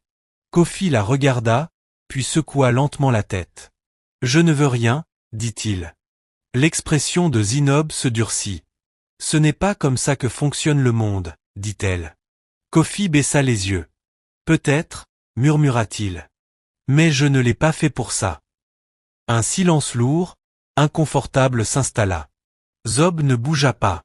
Pour la première fois, elle n'avait pas de réponse. L'hôpital ne ressemblait plus à un lieu de guérison. Il ressemblait à un champ de bataille. Non pas rempli d'armes, mais de pouvoir, de suspicion et de contrôle. À midi, les couloirs s'étaient complètement transformés. Des agents de sécurité se tenaient à chaque entrée. Le personnel chuchotait au lieu de parler.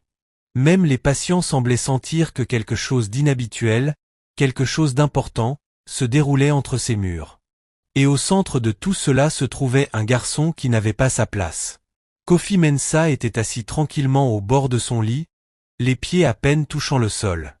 La perfusion avait été retirée, mais la faiblesse s'accrochait à lui comme une ombre. Son corps récupérait lentement. Mais son esprit était troublé. Il le sentait dans la manière dont les gens le regardaient maintenant, non pas avec indifférence, mais avec des questions. Trop de questions.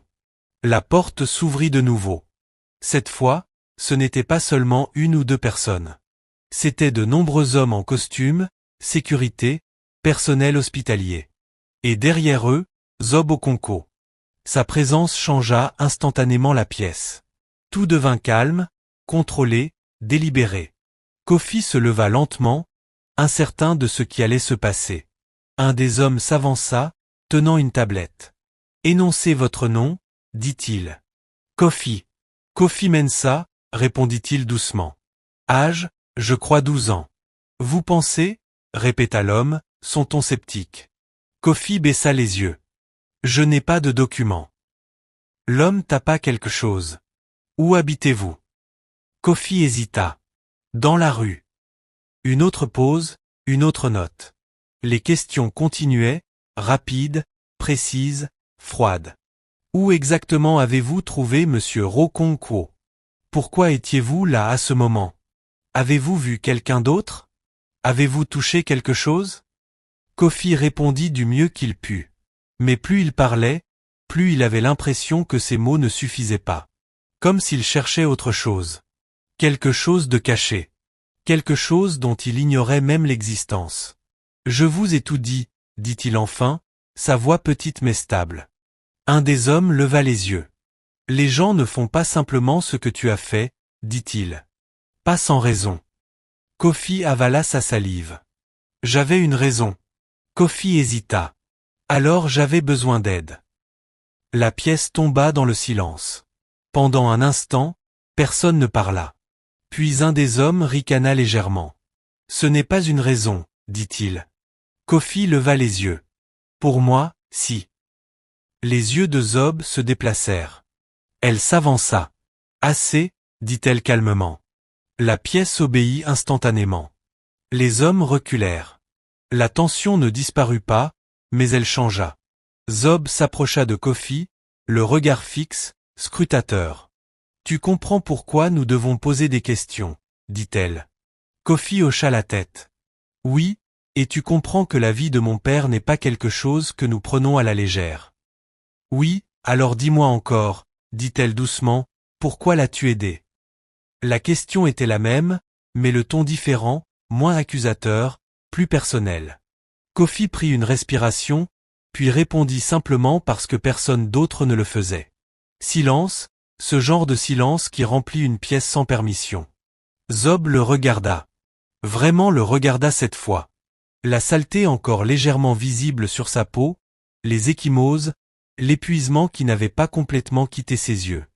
Ce n'était pas un garçon qui avait planifié quelque chose. C'était un garçon qui avait survécu à quelque chose. Pourtant, le doute persistait. Avant qu'elle ne puisse parler de nouveau, la porte éclata. Une infirmière entra en courant, légèrement essoufflée. Il est réveillé. Les mots frappèrent instantanément la pièce. Tout changea. Zob se tourna brusquement. « Vous êtes sûr ? demanda-t-elle. « Oui, dit l'infirmière. Il vient de reprendre connaissance. » Zob n'hésita pas. Elle bougea immédiatement. Les autres la suivirent. La pièce se vida rapidement, laissant Kofi seul de nouveau. Seul, mais pas oublié. Car maintenant, la vérité allait parler. Dans la salle de réanimation, les machines bipèrent régulièrement. Adawal Okonkwo était allongé sur le lit, son corps encore faible mais vivant. Des tubes le reliaient au moniteur, à l'oxygène, aidant sa respiration à se stabiliser. Ses yeux étaient ouverts, fatigués, mais conscients. Zob entra la première. Ses pas ralentirent en s'approchant. « Père » dit-elle doucement. Adawal tourna légèrement la tête. Son regard la trouva. Un faible sourire effleura ses lèvres. « Tu es là » murmura-t-il.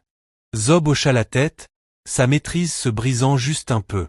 « Je suis là. » Les médecins reculèrent, leur laissant de l'espace. Pendant un instant, il n'y eut que.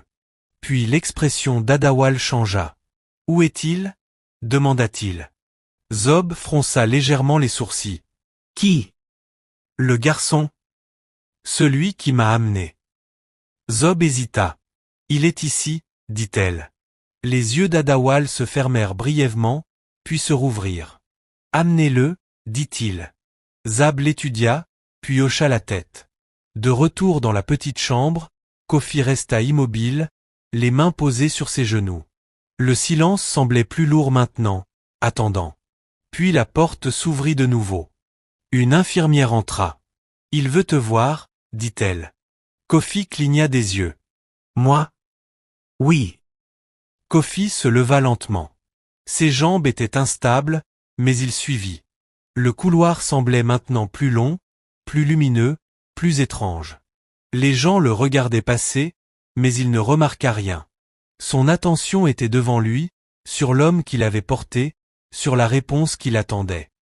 Ils atteignirent la chambre. La porte s'ouvrit. Kofi entra, et pendant un instant, il ne le reconnut pas. L'homme allongé la semblait différent, propre, relié aux machines, mais le visage, c'était le même.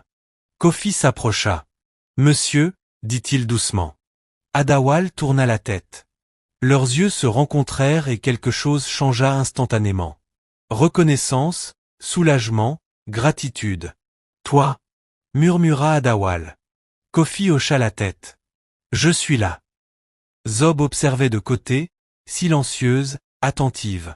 La main d'Adawal bougea légèrement, faible mais intentionnelle. Kofi hésita, puis s'avança un peu plus près.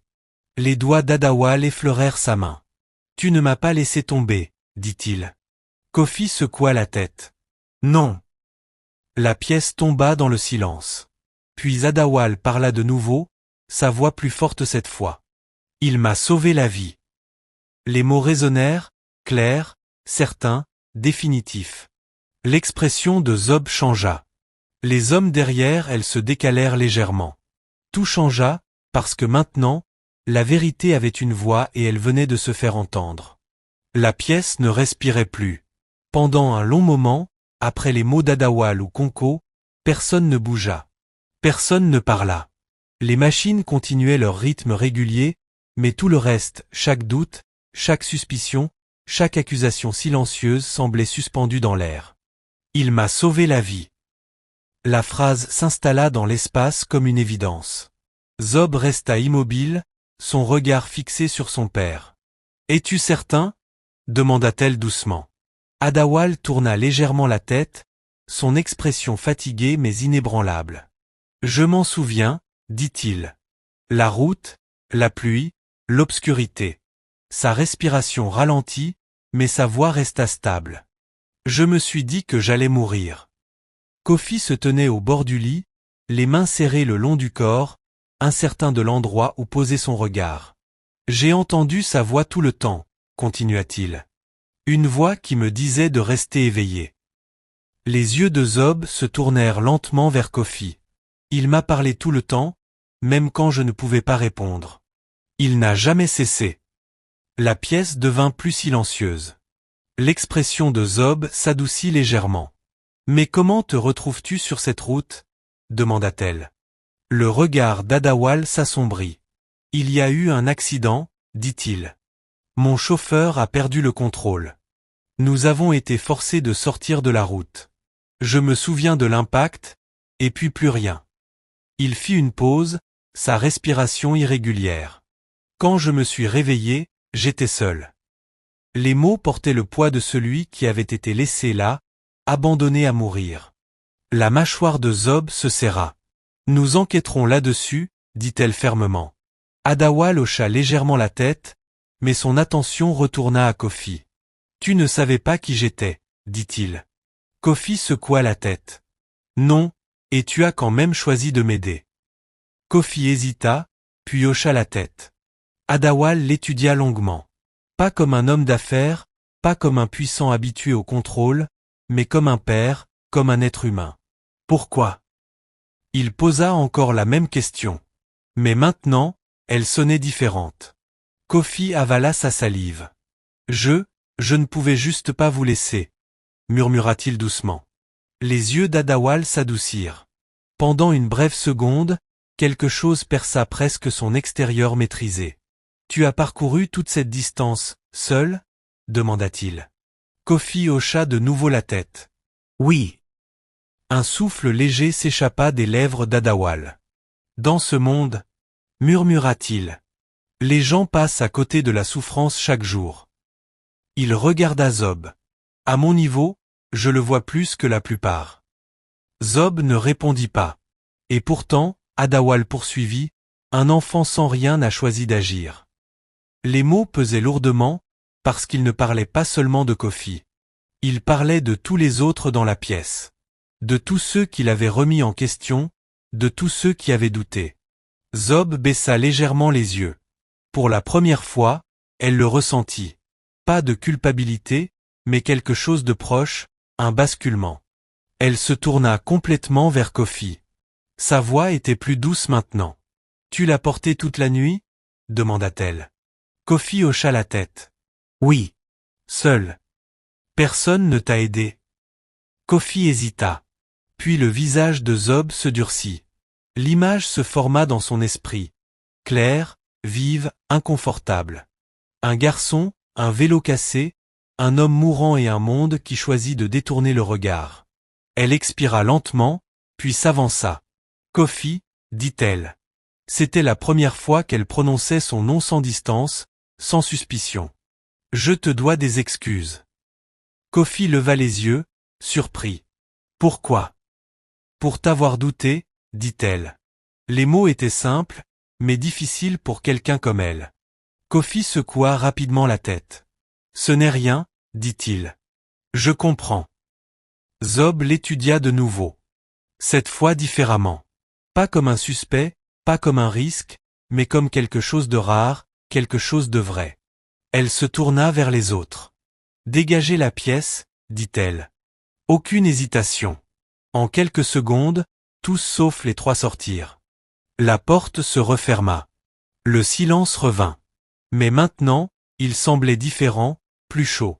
Adawal se déplaça légèrement, sa force encore fragile. Kofi, dit-il. Oui, monsieur. Ce que tu as fait ne peut pas être remboursé facilement. Kofi baissa les yeux. Je ne l'ai pas fait pour ça. Adawal esquissa un faible sourire. Je sais. Il fit une pause. Mais cela ne signifie pas que cela passera inaperçu. Kofi ne répondit pas. Parce qu'il ne savait pas comment. Adawal regarda Zob, puis de nouveau Kofi. Tu ne retourneras pas dans la rue, dit-il. La déclaration n'était pas une suggestion. C'était une décision. Kofi cligna des yeux. Tu resteras, continua Adawal. Tu iras à l'école. Tu auras un endroit où vivre. Tu auras tout ce dont tu as besoin. La poitrine de Kofi se serra. Les mots semblaient trop grands. Trop soudains. Je n'ai pas besoin de ça, dit-il doucement. Zob fronça les sourcils. Tu n'en as pas besoin? Répéta-t-elle. Kofi secoua la tête. Je veux dire, j'ai survécu avant. Je peux encore, non. Adawal interrompit doucement. Il ne s'agit pas de survie. Kofi le regarda. Il s'agit de te donner la vie que tu mérites. Silence.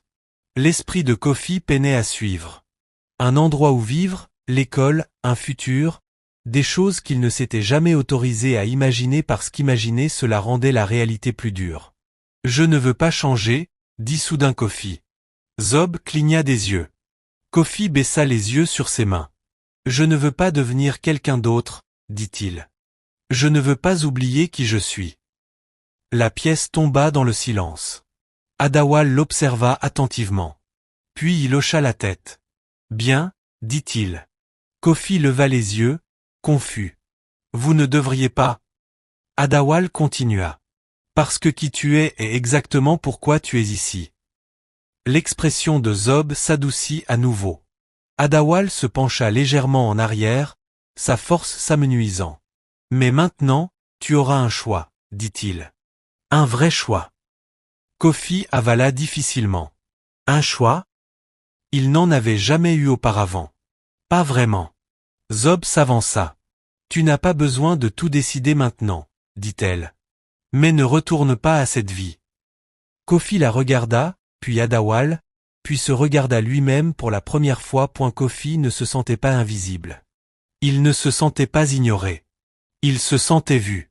Et ça le terrifiait, parce qu'être vu signifiait que quelque chose allait changer. Et le changement, c'était incertain. Mais, au fond de lui, une petite voix chuchotait. Peut-être que cette fois, ce sera différent. Les jours qui suivirent semblaient irréels. Pour Kofi, la vie à Mansa ne suivait plus le rythme dur et imprévisible des rues. Tout allait plus lentement maintenant, plus doucement, mesuré par des routines tranquilles plutôt que par la survie. Au début, il ne faisait pas confiance à cette tranquillité. Même après avoir été transféré de l'hôpital à une maison d'hôte propre et modeste appartenant à la famille Okonko, Kofi dormait légèrement. Chaque bruit le réveillait. Chaque confort inconnu semblait temporaire, comme quelque chose qui pourrait disparaître s'il n'y faisait pas attention. Le lit était trop mou, la pièce trop silencieuse, la nourriture trop abondante. Souvent, il se réveillait en pleine nuit, assis, le cœur battant sans raison claire. Pendant des années, son corps avait appris à attendre le danger. Il n'oubliait pas si facilement. Une nuit, incapable de dormir, Kofi sortit silencieusement de sa chambre et se glissa dans le couloir. La maison était faiblement éclairée, calme, presque immobile. Il se retrouva dehors. L'air était frais, paisible.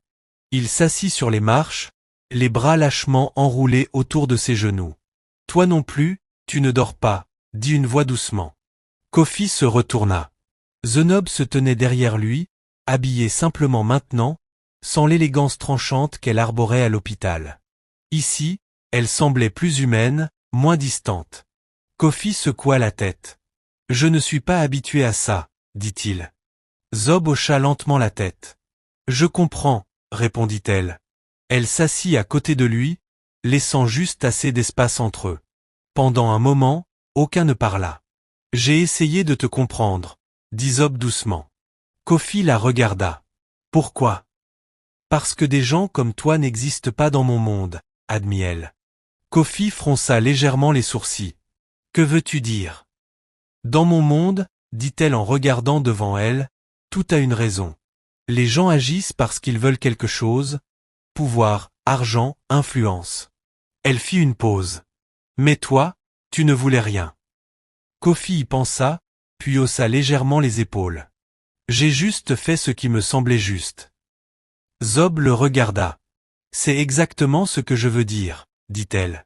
Le silence revint, mais il n'était pas inconfortable. Il était chargé de compréhension. À l'intérieur, Adawal Okonko se rétablissait lentement mais sûrement. Les médecins avaient été clairs. Il avait survécu à quelque chose qui aurait dû lui coûter la vie. Et si les soins médicaux avaient joué un rôle, tout le monde savait que sans les actions de Kofi, il n'y aurait rien eu à soigner. 3 jours après l'opération, Adawal insista pour revoir Kofi. Cette fois, il était plus fort, assis, conscient, maître de lui. Kofi entra timidement. « Monsieur ?» Adawal esquissa un léger sourire. « Pas besoin de monsieur, » dit-il. « Approche. » Kofi s'avança. Adawal l'étudia attentivement. « Tu as l'air différent, » dit-il.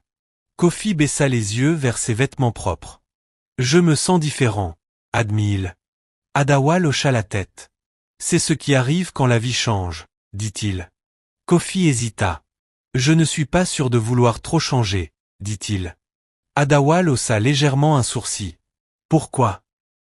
Kofi prit une respiration. « Parce que je ne veux pas oublier ce que ça fait, » dit-il. « Quoi ? » « Ce que ça fait de lutter, » répondit Kofi. « D'avoir faim, d'être ignoré. » Les mots étaient simples, mais portaient quelque chose de profond. « Si j'oublie ça, » continua Kofi, « alors je pourrais devenir comme tout le monde. » Adawal se pencha légèrement en arrière, considérant ces mots. « Et c'est quoi tout le monde ?» demanda-t-il. Kofi hésita. « Des gens qui passent à côté, » murmura-t-il. La pièce tomba dans le silence. Adawal exhala lentement, puis hocha la tête. « Tu as raison, » dit-il. Kofi leva les yeux, surpris. « Mais tu as aussi tort, » ajouta Adawal. Kofi fronça légèrement les sourcils. « Penser que le fait d'avoir plus changera qui tu es, » dit Adawal. « Mais ça ne doit pas. » Il se pencha légèrement en avant. « Ça ne fait que révéler qui tu es vraiment. » Kofi écouta. « Tu étais gentil quand tu n'avais rien, » poursuivit Adawal. « Cela veut dire que tu peux être gentil quand tu auras tout. » Les mots s'imposèrent lentement à Kofi, différents de tout ce qu'il avait entendu auparavant. Zob, près de la porte, observait silencieusement. Adawal se tourna vers elle. « Prépare tout ce qu'il faut. » Elle hocha la tête, puis regarda Kofi. « Ce n'est pas de la charité, » dit-elle. Kofi cligna des yeux. « C'est une responsabilité, » ajouta-t-elle. « Tu as donné quelque chose que personne d'autre n'a donné. » Kofi baissa légèrement le regard. « Je n'ai rien donné, » dit-il. Zob secoua la tête. « Tu lui as donné du temps, » dit-elle. « Et parfois, c'est tout ce qui compte. » Quelques jours plus tard, une petite réunion fut organisée. Pas grande, pas publique, mais importante. Adawal insista. Kofi se tenait près du devant, incertain, les mains légèrement crispées sur les côtés. La pièce était remplie de quelques personnes clés. La famille, le personnel de confiance et une poignée d'individus importants. Zob se tenait aux côtés de son père, forte, posée, mais plus distante. Adawal s'avança lentement. Sa seule présence imposa le silence. « J'ai passé ma vie à construire des choses, » commença-t-il. « Entreprise, système, pouvoir. » Il fit une pause. « Mais il y a quelques jours, j'ai été rappelé de quelque chose de bien plus important. » Son regard se tourna vers Kofi. Un garçon sans rien n'a choisi de tout donner. La pièce resta silencieuse. Pas pour une récompense. Adawal continua, pas pour de la reconnaissance, mais parce que c'était juste. Kofi baissa les yeux, mal à l'aise sous la tension. Adawal plongea la main dans sa veste et lui tendit quelque chose. Une petite enveloppe. Kofi la regarda, puis leva les yeux vers lui. « Je ne veux pas d'argent, » dit-il rapidement. Adawal sourit légèrement. « Ce n'est pas de l'argent, » dit-il. Kofi l'ouvrit lentement. À l'intérieur, des documents, l'inscription à l'école, un endroit où vivre, un futur. Les mains de Kofi tremblèrent légèrement. « C'est ton commencement, » dit Adawal. Kofi leva les yeux. « Et si j'échoue » demanda-t-il doucement. Adawal secoua la tête. « Tu as déjà réussi, » dit-il. Zob s'avança. « Et tu ne seras pas seul, » ajouta-t-elle. Kofi les regarda tous les deux, puis le papier, puis à nouveau eux. Pour la première fois, il se permit d'imaginer autre chose. Pas la survie, mais la vie. La vraie vie. Il prit une profonde inspiration, puis hocha la tête. « J'essaierai, » dit-il. Adawal sourit. C'est tout ce que je demande. Cette nuit-là, Kofi se tenait de nouveau dehors, mais cette fois il n'était pas seul. La route devant lui ne semblait plus interminable. Parfois, le monde nous enseigne que seuls les forts survivent, que seuls les riches comptent, que seuls ceux qui ont du pouvoir peuvent changer des vies. Mais cette histoire nous rappelle quelque chose de plus profond. Un garçon sans rien n'a tout changé. Pas parce qu'il était fort, pas parce qu'il était riche, mais parce qu'il a choisi de ne pas s'éloigner. Dans un monde où les gens attendent souvent que quelqu'un d'autre agisse, Kofi n'a pas attendu. Et grâce à cela, une vie a été sauvée, un futur a été créé, et une vérité a été révélée. La bonté ne se mesure pas à ce que l'on possède, mais à ce que l'on choisit de donner. Alors maintenant je vous demande, si vous aviez été à sa place, auriez-vous arrêté? Auriez-vous aidé? Où seriez-vous parti? Racontez-moi dans les commentaires d'où vous regardez et quelle heure il est chez vous. Si cette histoire vous a touché, n'oubliez pas de liker, partager et vous abonner, parce que des histoires comme celle-ci nous rappellent qui nous pouvons être, même dans les moments les plus difficiles. Et peut-être, juste peut-être, la prochaine fois que vous verrez quelqu'un dans le besoin, vous choisirez d'être celui qui